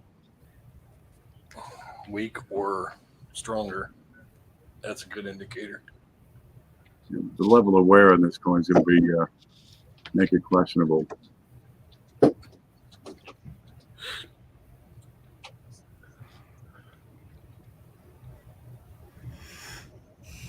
Too worn to tell. Too worn to tell. Well, for $7, it's well worth the risk. I think this needs to be put in somebody's hand. Yeah. Yeah, I don't know too much about the 22 Ds and no Ds and what the 3 die pairings that they use to determine that. So that coin needs to be in one of the hands of Jeff, Chris, Mentic, Ken. Yeah, there's 4 die pairs for the 1922 plane. 2 of them are a weak D. Let me get over there and look at my notes here. Oh, I see what it is. Die pair 1 has a weak reverse. Well, your reverse is pretty wore out, so it could be either the strong or the weak reverse. But the good one is the die pair number 2 with a strong reverse. Die pair 1 has a weak and a none. Die pair 3 has a weak and a none. Die pair 4 is also weak and no. So if it's die pair 1, there's apparently easy ways to tell. It's got a jogging die crack running from L in pluribus through O in 1.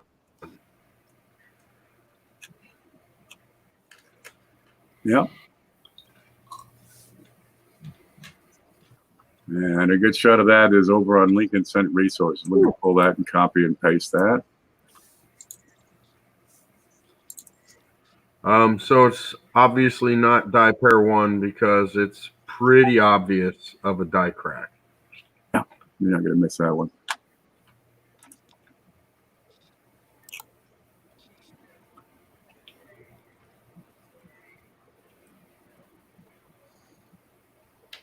Now we can look at the letters in trust. Are they sharp?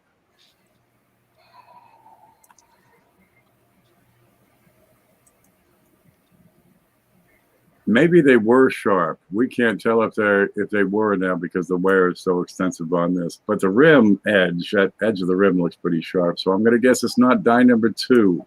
Nope. Okay, die pair 3. We get the second 2 in the date is weaker than the first. The trust is weak, but sharper than in God we.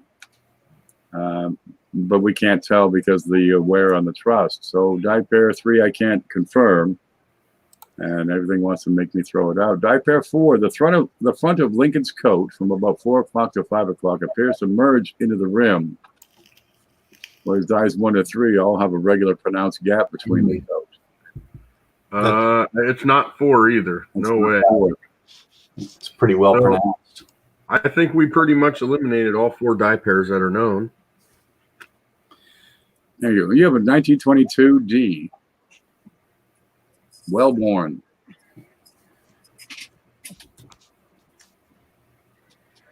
It's probably counterfeiters out there that do stuff like that too, and then wear down the coin so you can't see the evidence of it. They coat it with shellac or shoe polish or petroleum products too. I think you got a good, honest wear here on this. Yeah. Yep, I concur.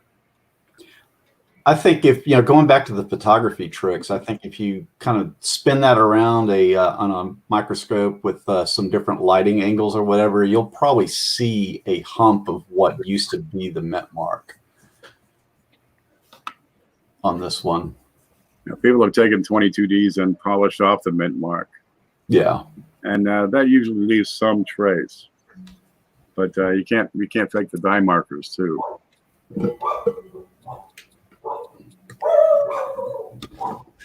Well, we have reached a point in the show where I wanted to have a little bit of a discussion.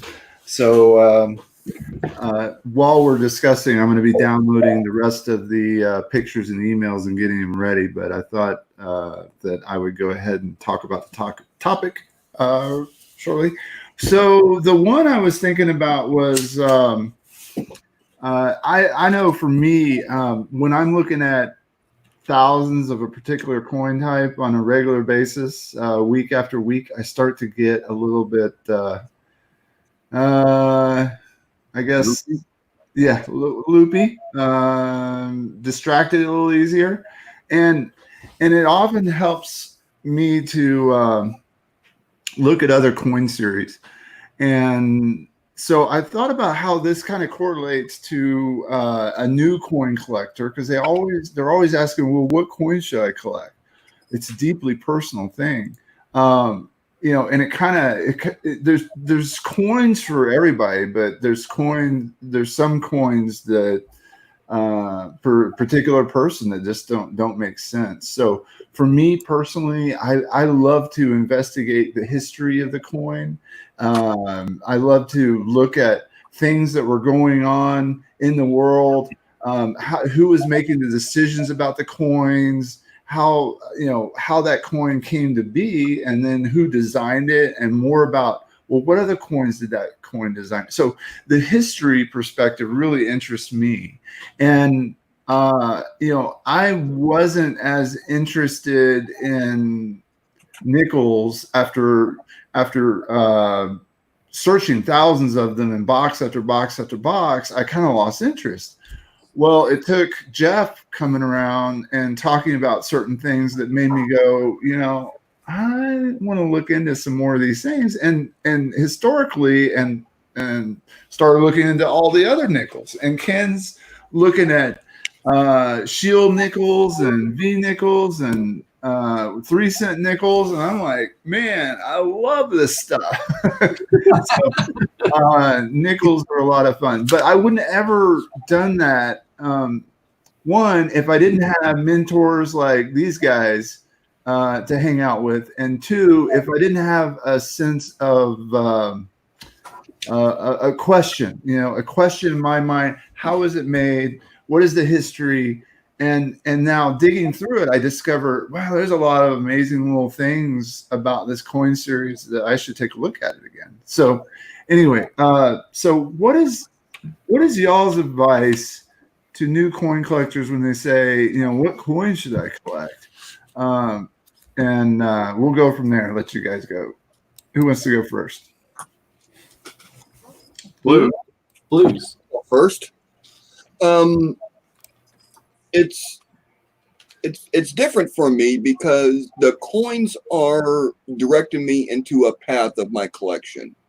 I started off with just the pennies, just the wheat cents and memorials, and then after 3 or 4 months of looking at the same coins, different years, I got burned out on it, so I switched to nickels. And then when I got burned out on nickels, I went back to the pennies. I just went back and forth, so I have a different perspective on what's going on.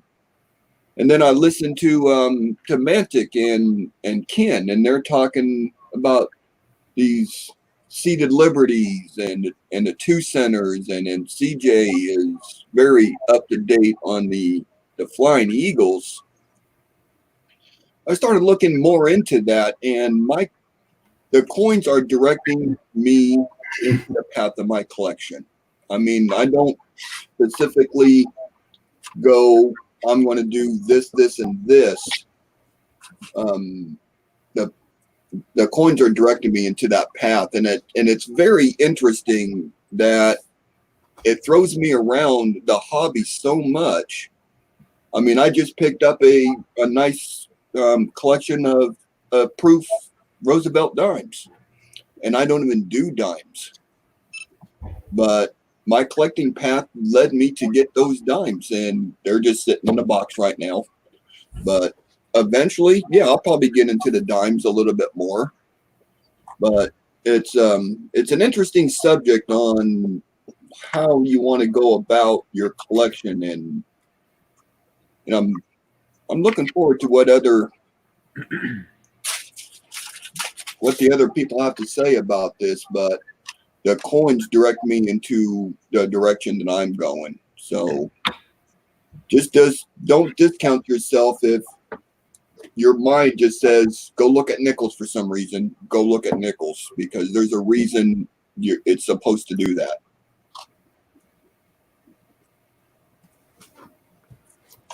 Yeah, I guess I'll take over there. I'm like a coin whore. I collect everything. I like it all, including foreign. I had a little discussion earlier before we went live about I gotta eliminate something. My collection is too big. I got bulk foreign coins. I gotta pick a date and stop there. I love the older stuff, but I find good things in each different denomination. My favorite design is the peace dollar. I think that's one of the most beautiful coins ever made. I think they're highly underrated. It's a big, beautiful silver coin. I can't believe they're not more popular than they are. But they're expensive, generally speaking, compared to, Lincoln cents. But I love them. And then you get the Lincoln cents. I mean, they're the most accessible, the most common, and in quantity, the most made. And I love them because of the varieties. I saw somebody in the chat saying, "Not Susan B. He's ugly though." Listen said that. You know what? I like the ugly coins too. Bring them on. There's some cool varieties in those. There's some great errors. I mean, when you start talking about error coins on those oddball coins like the Ikes and the Susan B's, they got some value to them. There's some good stuff to look for there.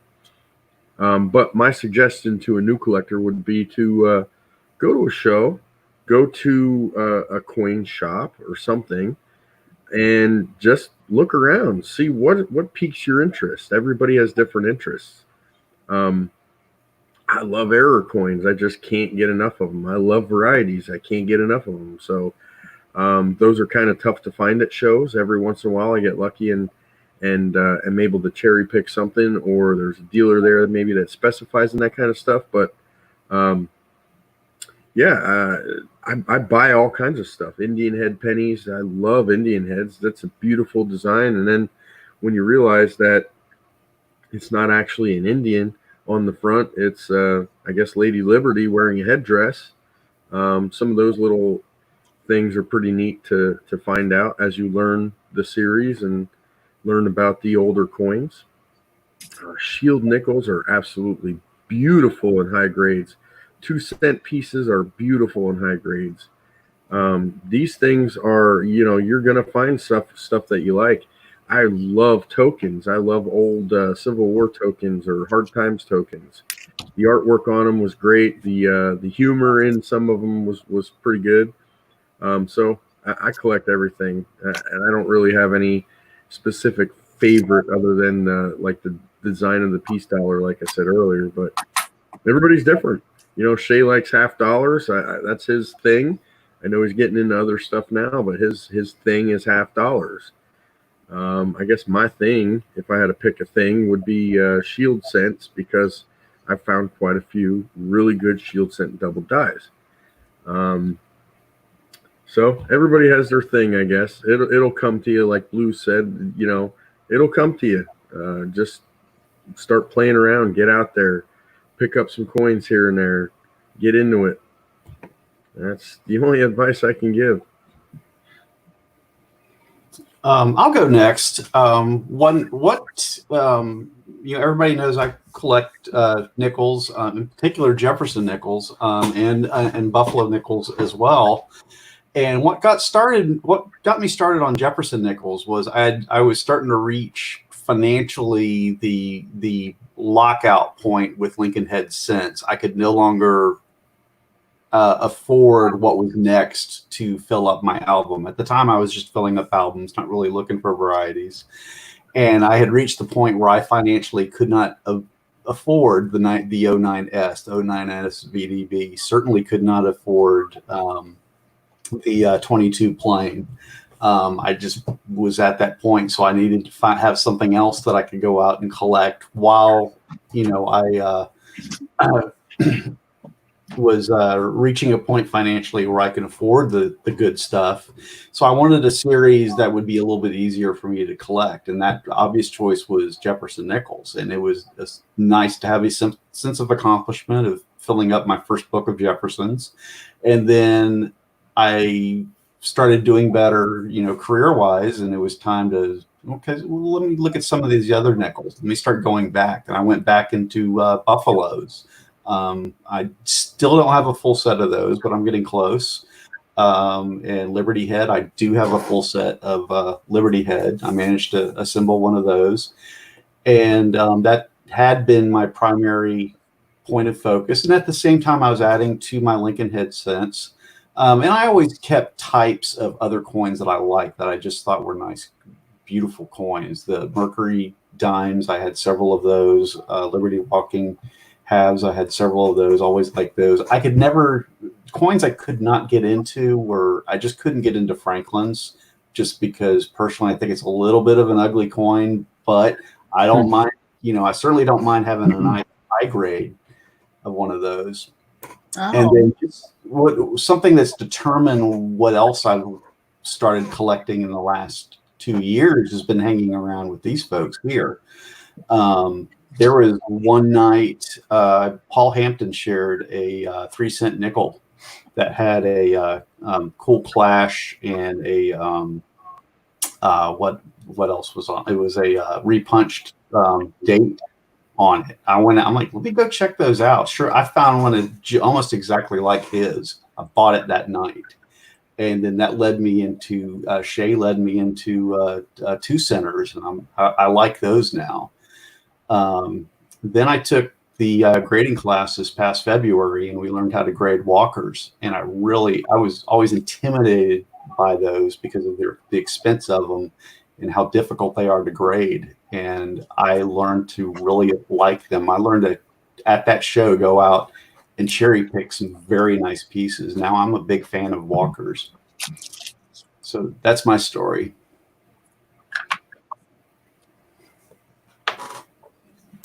Very cool.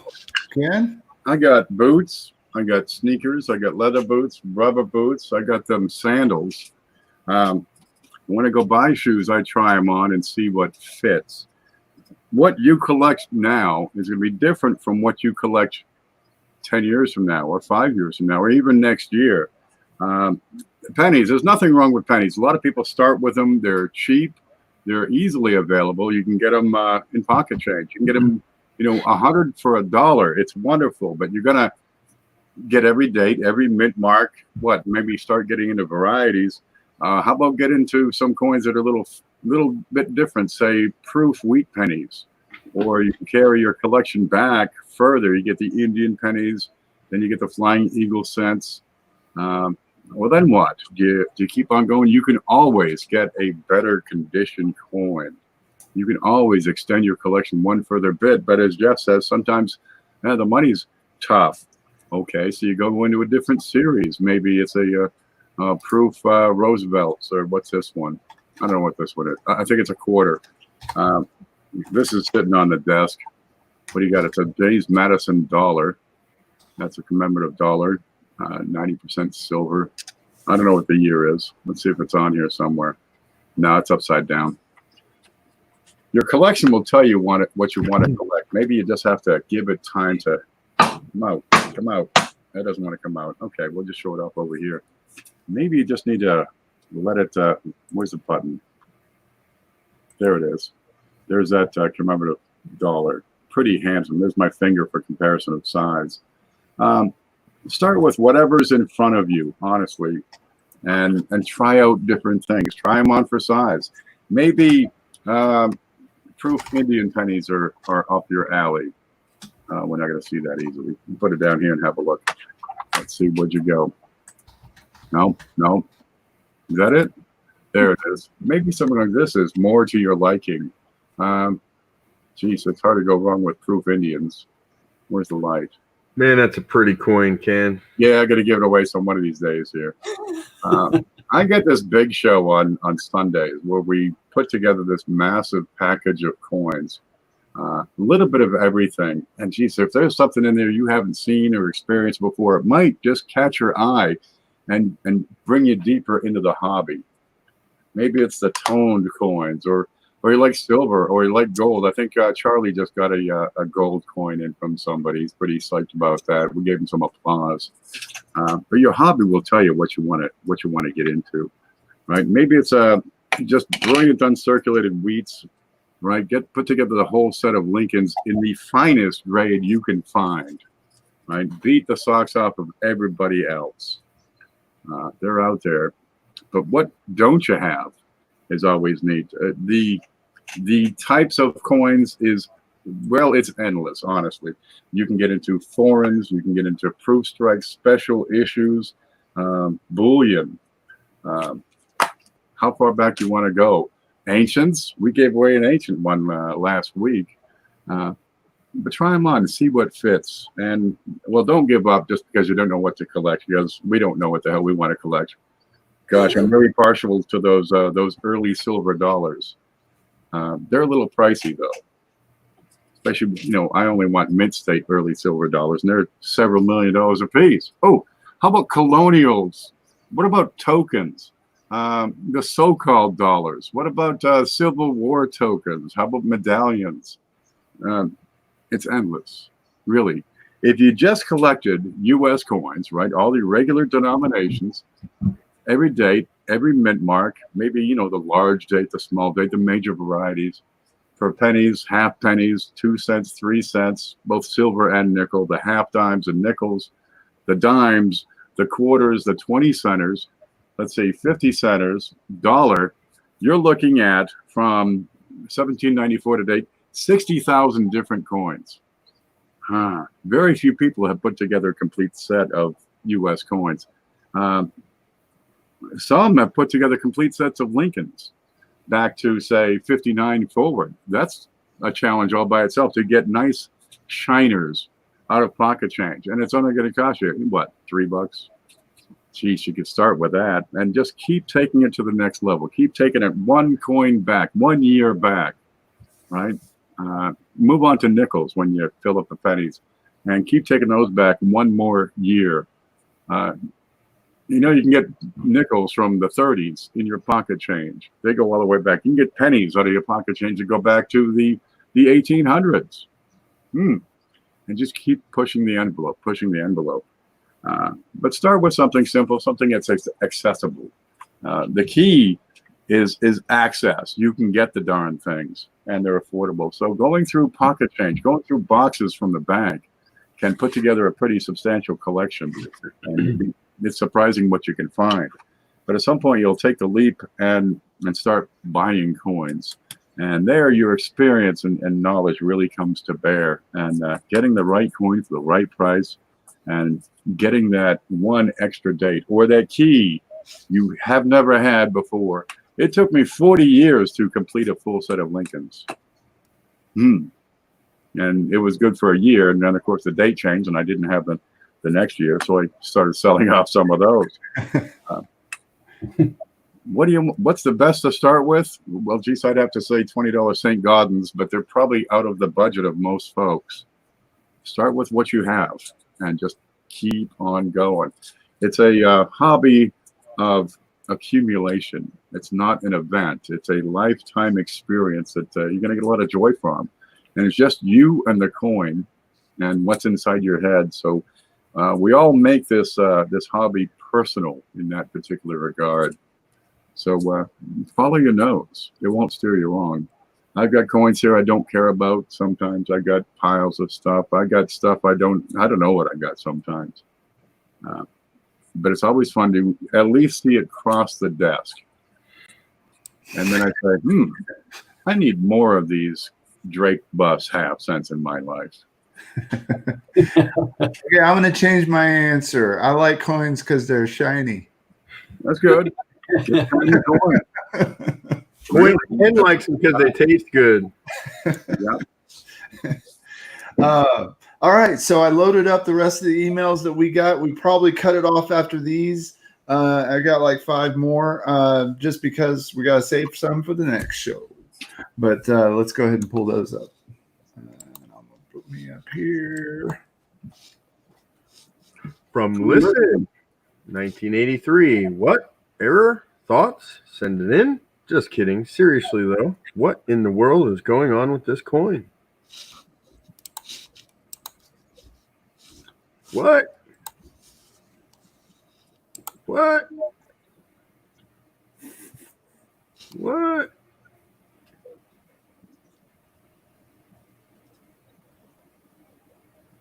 Are those birds over there on the right? They do. They look like white doves flying away. In France, they call it leur dommage.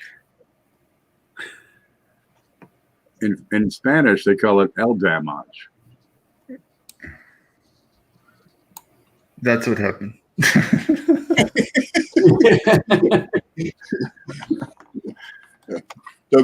The coins in the Walmart parking lot, don't pick those up. Like a Damage is.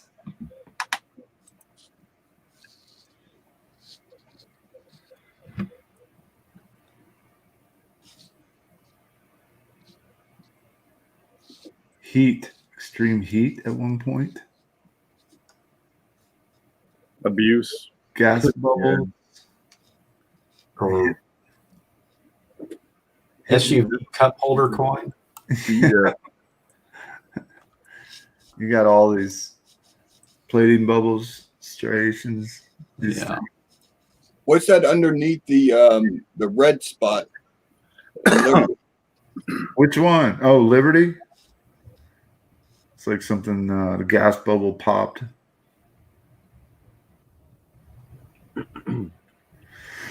Yeah, just some extreme damage. I mean, these Zinkins don't hold up to much, so they're going to be screwed up in all sorts of different ways. Domestic violence. I get a visual if you have a moment. Oh yeah. Coming over. You gotta find these coins that are different in some way, and then you got to kind of classify it to try to figure out what the heck you're talking about. Well, if you can't decide what it is, you start off with it's an anomaly. Some kind of weirdness going on. I don't know quite what it is, but you keep it. Hold on to it until you can decide. Now, it could be an error.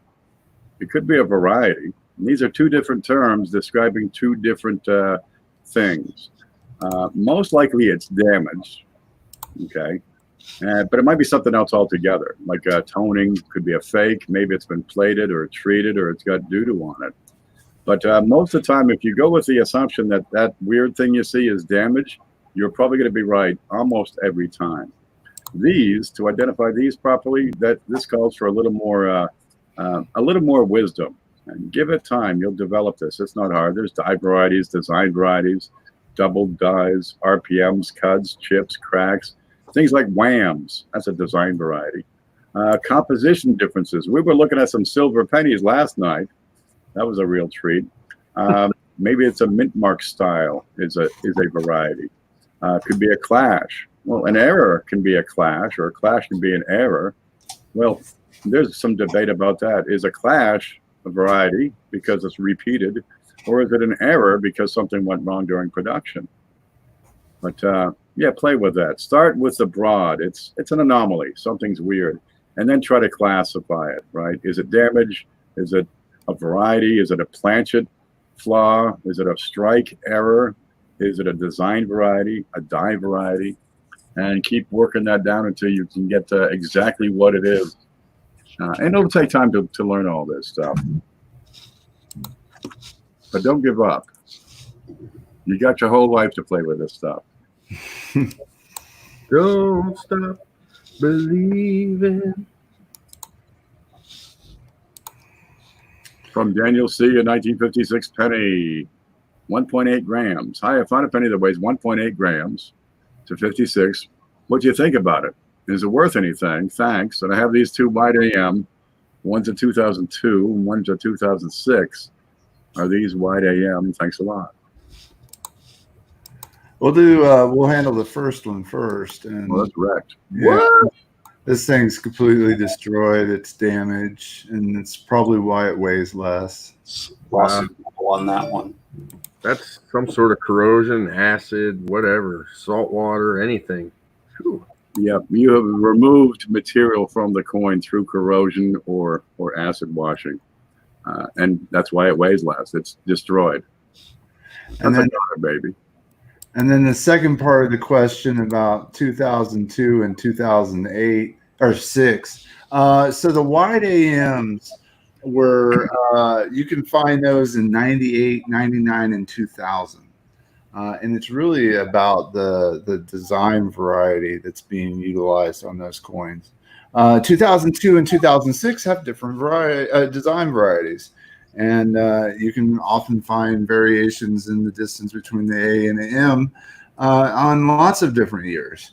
So each of these design varieties, you got to sort of pay attention. In the Cherry Picker's Guide, it talks about the different varieties, the wide AM varieties and the close AM varieties. But you need to get to know those dates pretty well so that you can focus in on the actual design variety that you're searching for. So neither one of the 2002 or 2006 are the wide AMs that you're looking for. Anybody else want to add anything? Guaranteed 2002 and 2006 are going to be close AM. Now, let's say you took the die for the reverse of these dates and polished it heavy. The shape of the letter is not exactly straight up and down. They kind of bow in, and that lets the die come in, mash the coin, then let go. Because if it was straight up and down, it would mash and then probably just hold on. So they have a slight slope to it. So if I were to polish the die, it's going to remove material on the die, which is going to be the bottom of that letter. So they'll tend to look like a little thinner and thinner, and it can give the appearance that that there's a wide AM when it's simply an over polished die.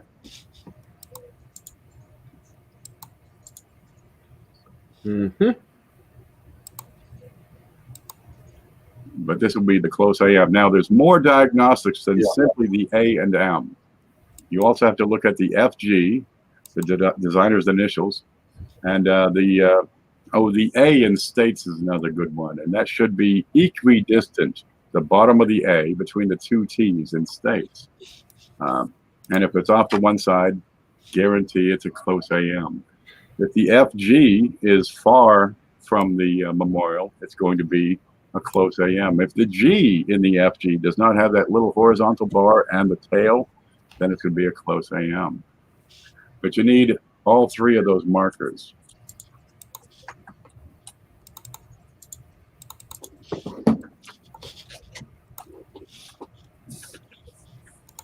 I can read this one.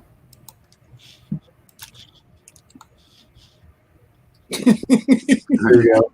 From Adam Chambers, 1942, original bank wrap roll near Bar L, double die obverse. Good evening, panel. I purchased this new original bank wrap roll of 1942 pennies.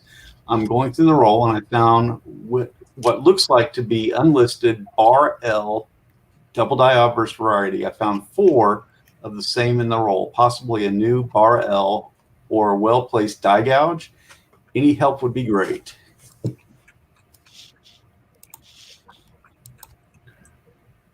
Beautiful. Who sent this in? Adam Chambers. I'm assuming I'm pretty sure that's Chambers. Yep. Yeah. Adam, if you could send me images of that roll, I would really appreciate it. That's a nice wrapper for my blog, buddy.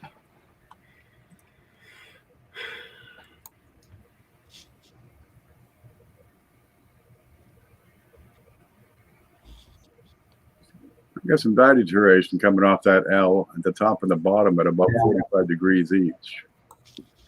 Yep, those marks.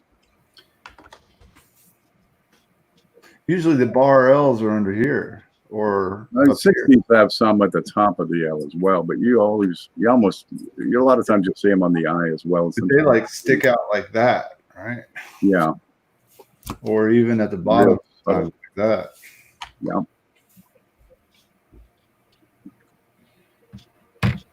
Well, 42 is a tough year for me. I've got, let's see, 14 double die obverses in the database that I can cross-reference, but I got a number of them. I can't come up with any information, nothing at all listed on Wexler. So do they exist? Are they known? I can't tell you because I don't have that information available.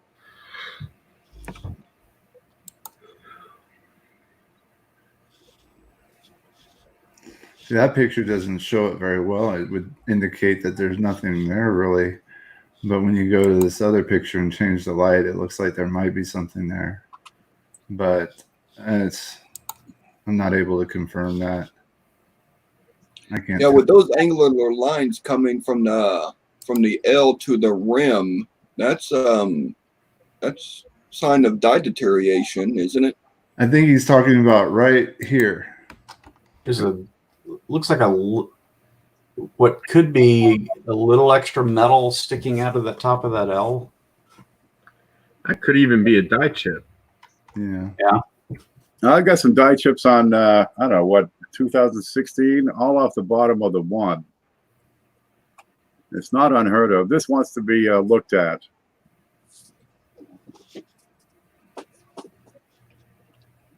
Yeah, I was looking at that too. And that little bump on the back of the B is normal on wheats.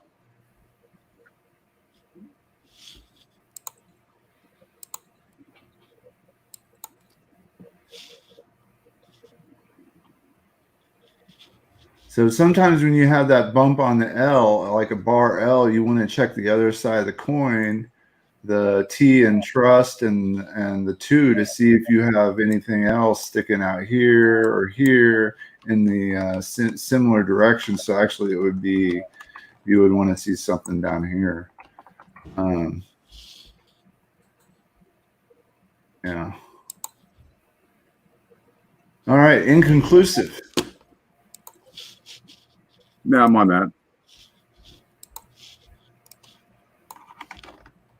All right, and we've got our last one. I mean, I wouldn't call that a CUD. That's consistent with die wear. Yeah. CUD would be covering that whole area. All right.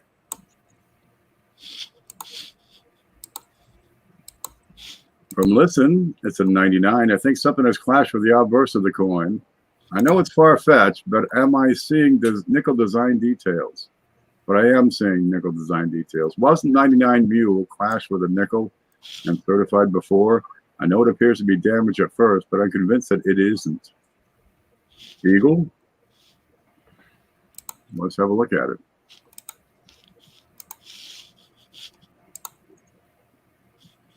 Let me see if I can get the far away image. I see die scrapes. Oh, I see damage.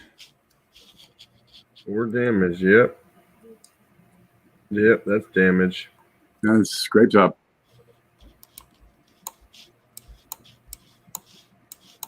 You can see it's all the way. Yeah, that's all damage. Does anybody see an S? Yeah, I had actually got a preview of this one, and Listen, I actually kind of discussed this privately. It looked at my first impression was it could be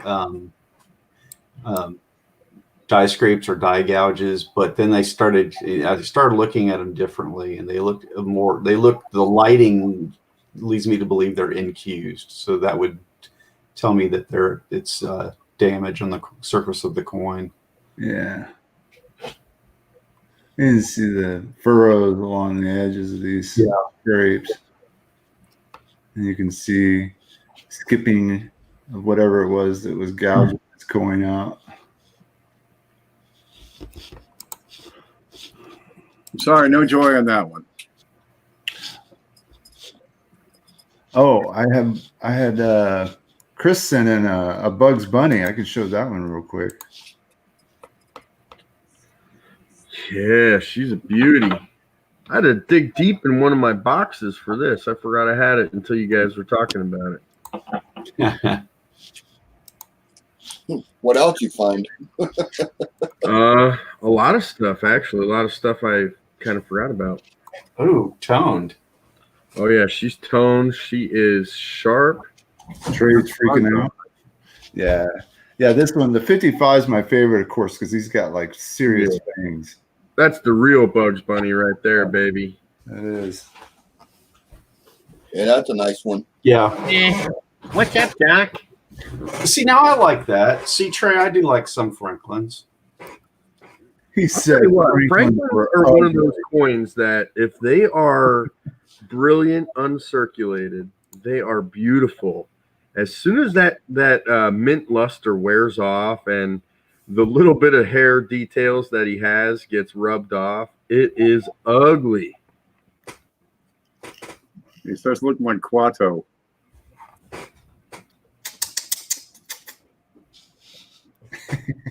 Very cool, Chris. Everybody feel like corn in the cob all of a sudden? Yeah.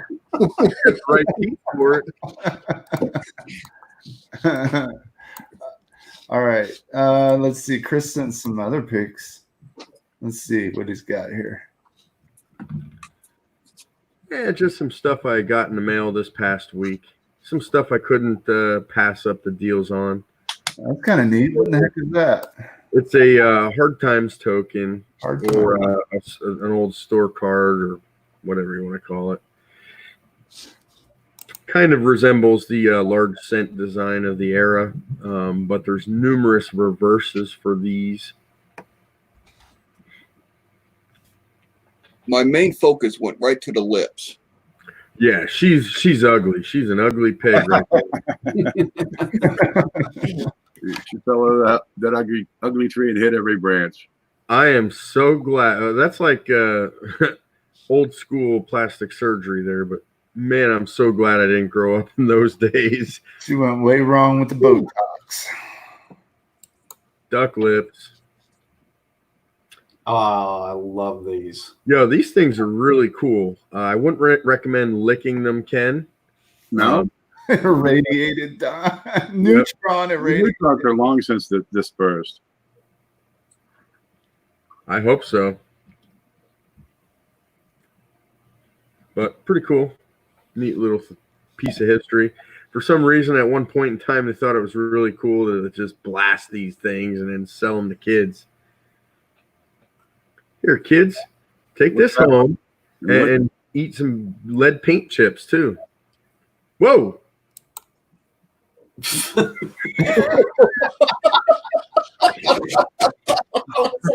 Happen. I don't know what that was, but it was gross. Yeah, there's a double die. Snuck one in there. So, this is 1983. Whoops. Double die number 2. Oh, look at that. Whoops.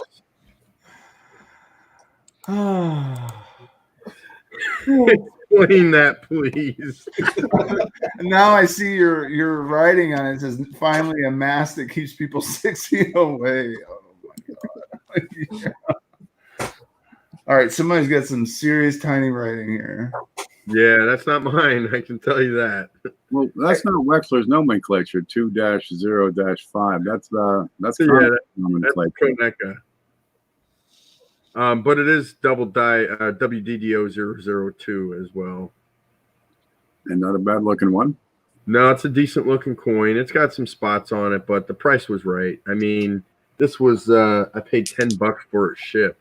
This is the one that Frank told us about last week.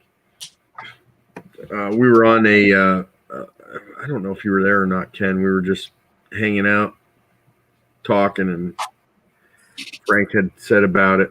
Unfortunately, the pictures were not quite clear enough, so I kind of took a chance on it. Whoops.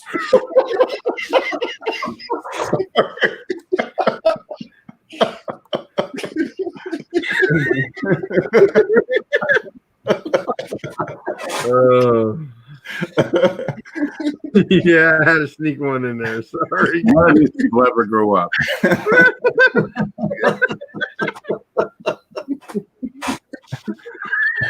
Trying to figure out which one it is so I can stop clicking on it. No, it just makes it so much better. When you guys were in school, did I call your teacher a special needs teacher? No, we're trolled by Chris. I'm my own panel member. Yo, that's payback for all the times you got me, man. That's a good one. Hey, I think Listen was a little upset because I don't think I actually looked at the picture he wanted me to. So let me pop that up here real quick. Because apparently I did something. Oh boy. You still think I'm dry, Ken? You did show a whisper of personality there. Oh, I got to leave that one alone just so this video could stay on YouTube. Oh, I think he said something about the forehead. Yeah, I thought I saw something in the chat about that. The forehead on the obverse. yeah, those are just plating blisters. Yeah, that's plating blisters.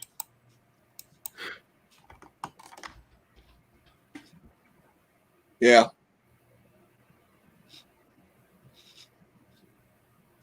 Oh man, I laughed so hard I got heartburn. I get pills for that. Okay, I don't see anything additional. I can look at this other.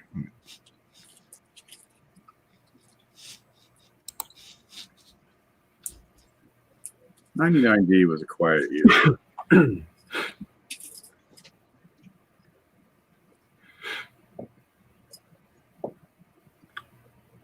What is it? Is it Mad Die Clashes that has the overlays that you could play with? I'm not sure. I usually just Type it in Google, Mercury Diamond overlay or Lincoln Cent overlay. It'll pop right up. Now he was talking about clash with another denomination, such as a nickel or something. But Yeah, and that what got me thinking about the overlays. If you took an overlay of a nickel and put on there to see if you got any points, but I'm seeing plating issues with that whole coin, and then with the damage. does anybody know the last known mule clash? Well, I guess that's what it's called, right? A mule clash.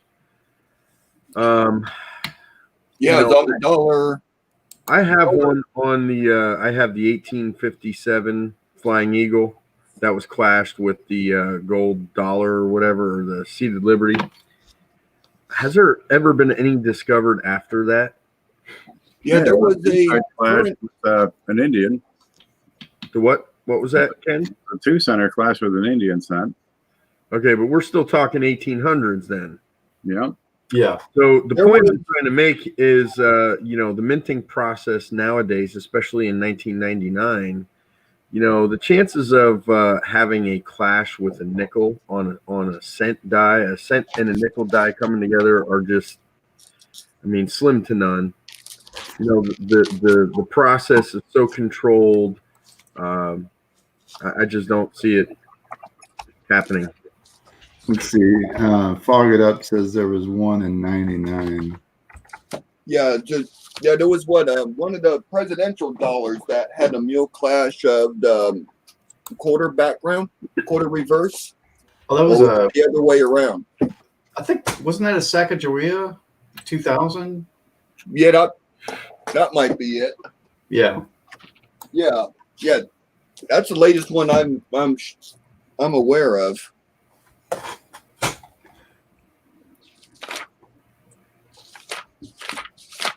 I don't think there's going to be anything in the book about it. Okay, for the 99 clash, the mule clash with the cents, you're looking at the reverse left of the memorial is where you would find that pickup point.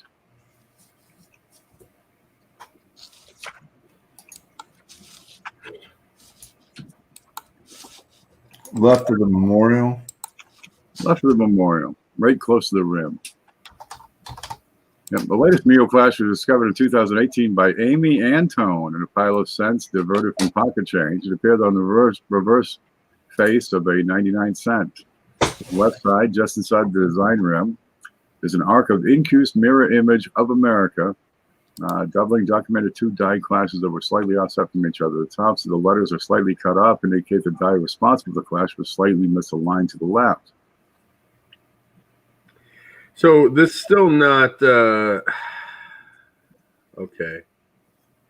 But that wasn't clashed with a different denomination, correct? They're thinking it was a let's see, where the hell was it?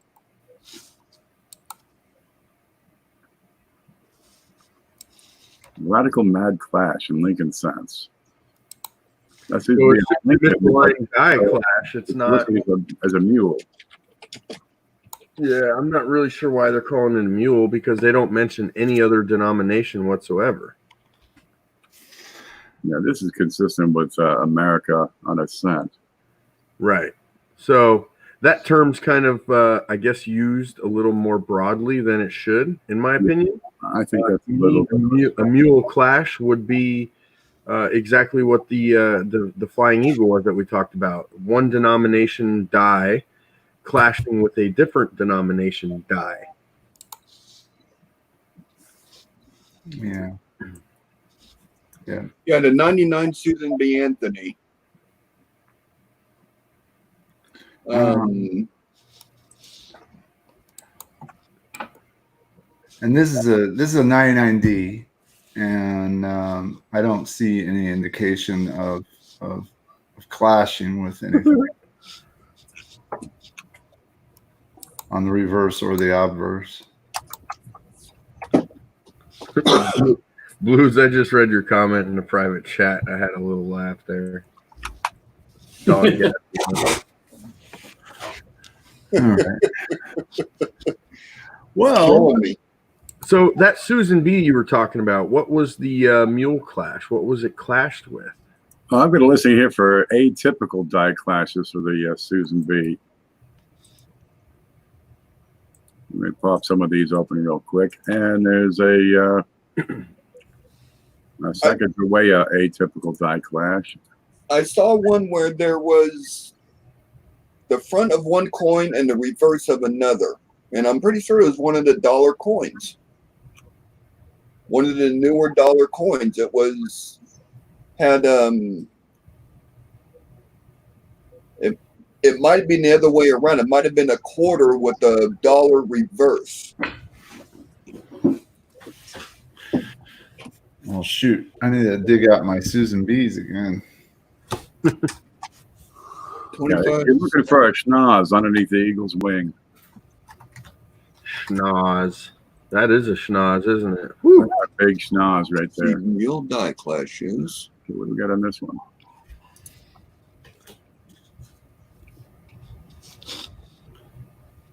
Yeah, still not a mule.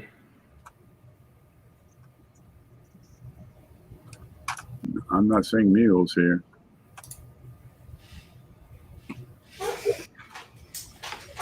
Nope.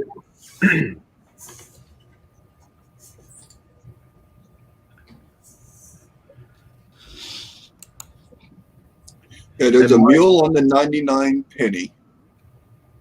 Yeah, they're calling. That's the one we were looking at, Eric. But I'm not sure why they're calling it a mule clash because it's clearly clashed with a cent die. It's not a different denomination.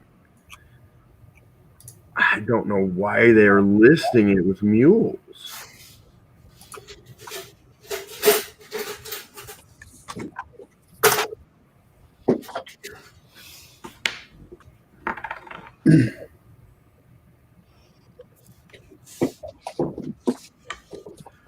I remember. We're not talking about mule coins, okay? So a mule coin is, well, I guess the clash would occur the same way, though.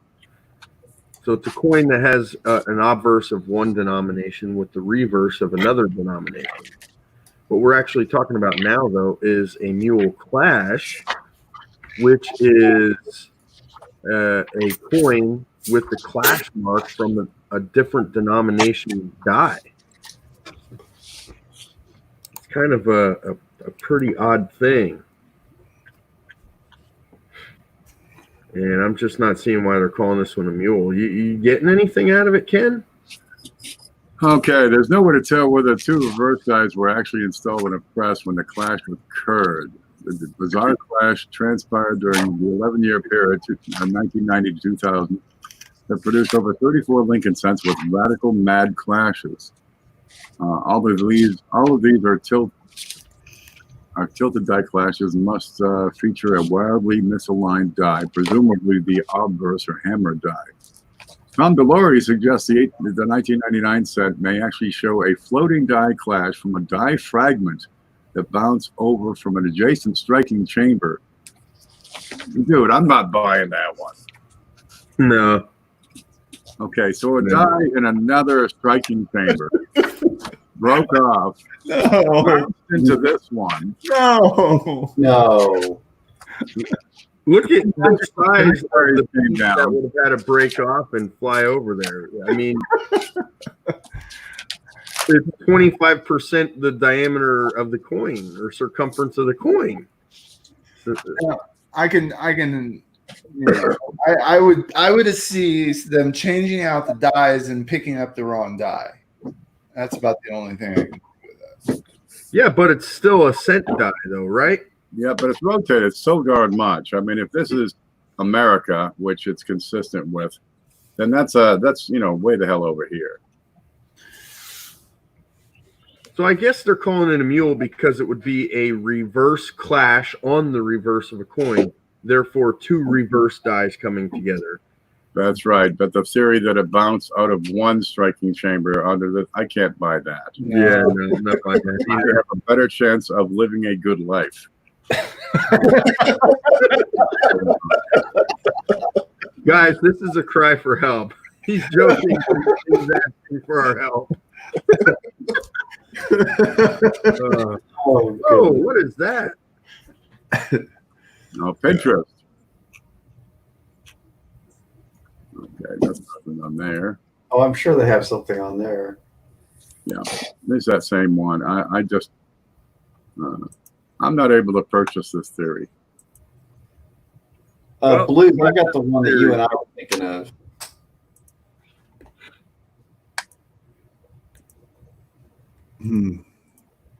There it is. There we are. Well, all right, guys. That was fun. Yeah.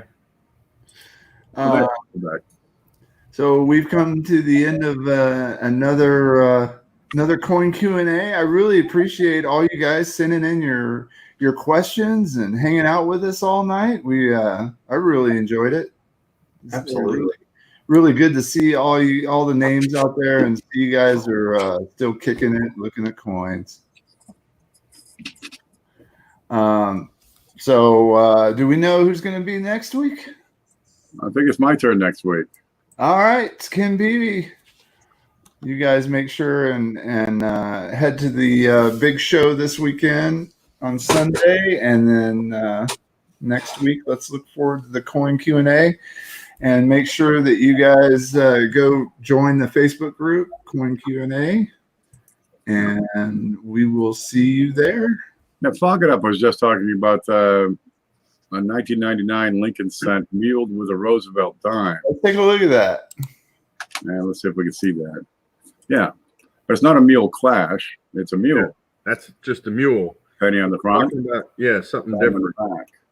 Yeah. Yeah, what'd that go for? I gotta find out. And he said it went for like $1,100. Yup. Well, that's neat. A copper dime. I think he said 138,000. Hello. MS66 red, muled with a dime reverse. Yeah. This is one of those backdoor errors, don't you think? I'm taking it. See the weakness here. I'm taking this as a die adjustment strike. And Well, they installed No, the weakness around the edge, Ken, is because the die for the dime on the reverse is Yeah. smaller. smaller. That's right. That's right. But yeah, I mean, it's perfectly centered. It's perfectly oriented. It's too perfect of an error. And it's weaker on the edges. Mint employee looking for a bonus.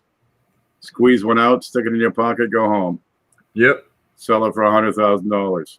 Well, good. Yeah.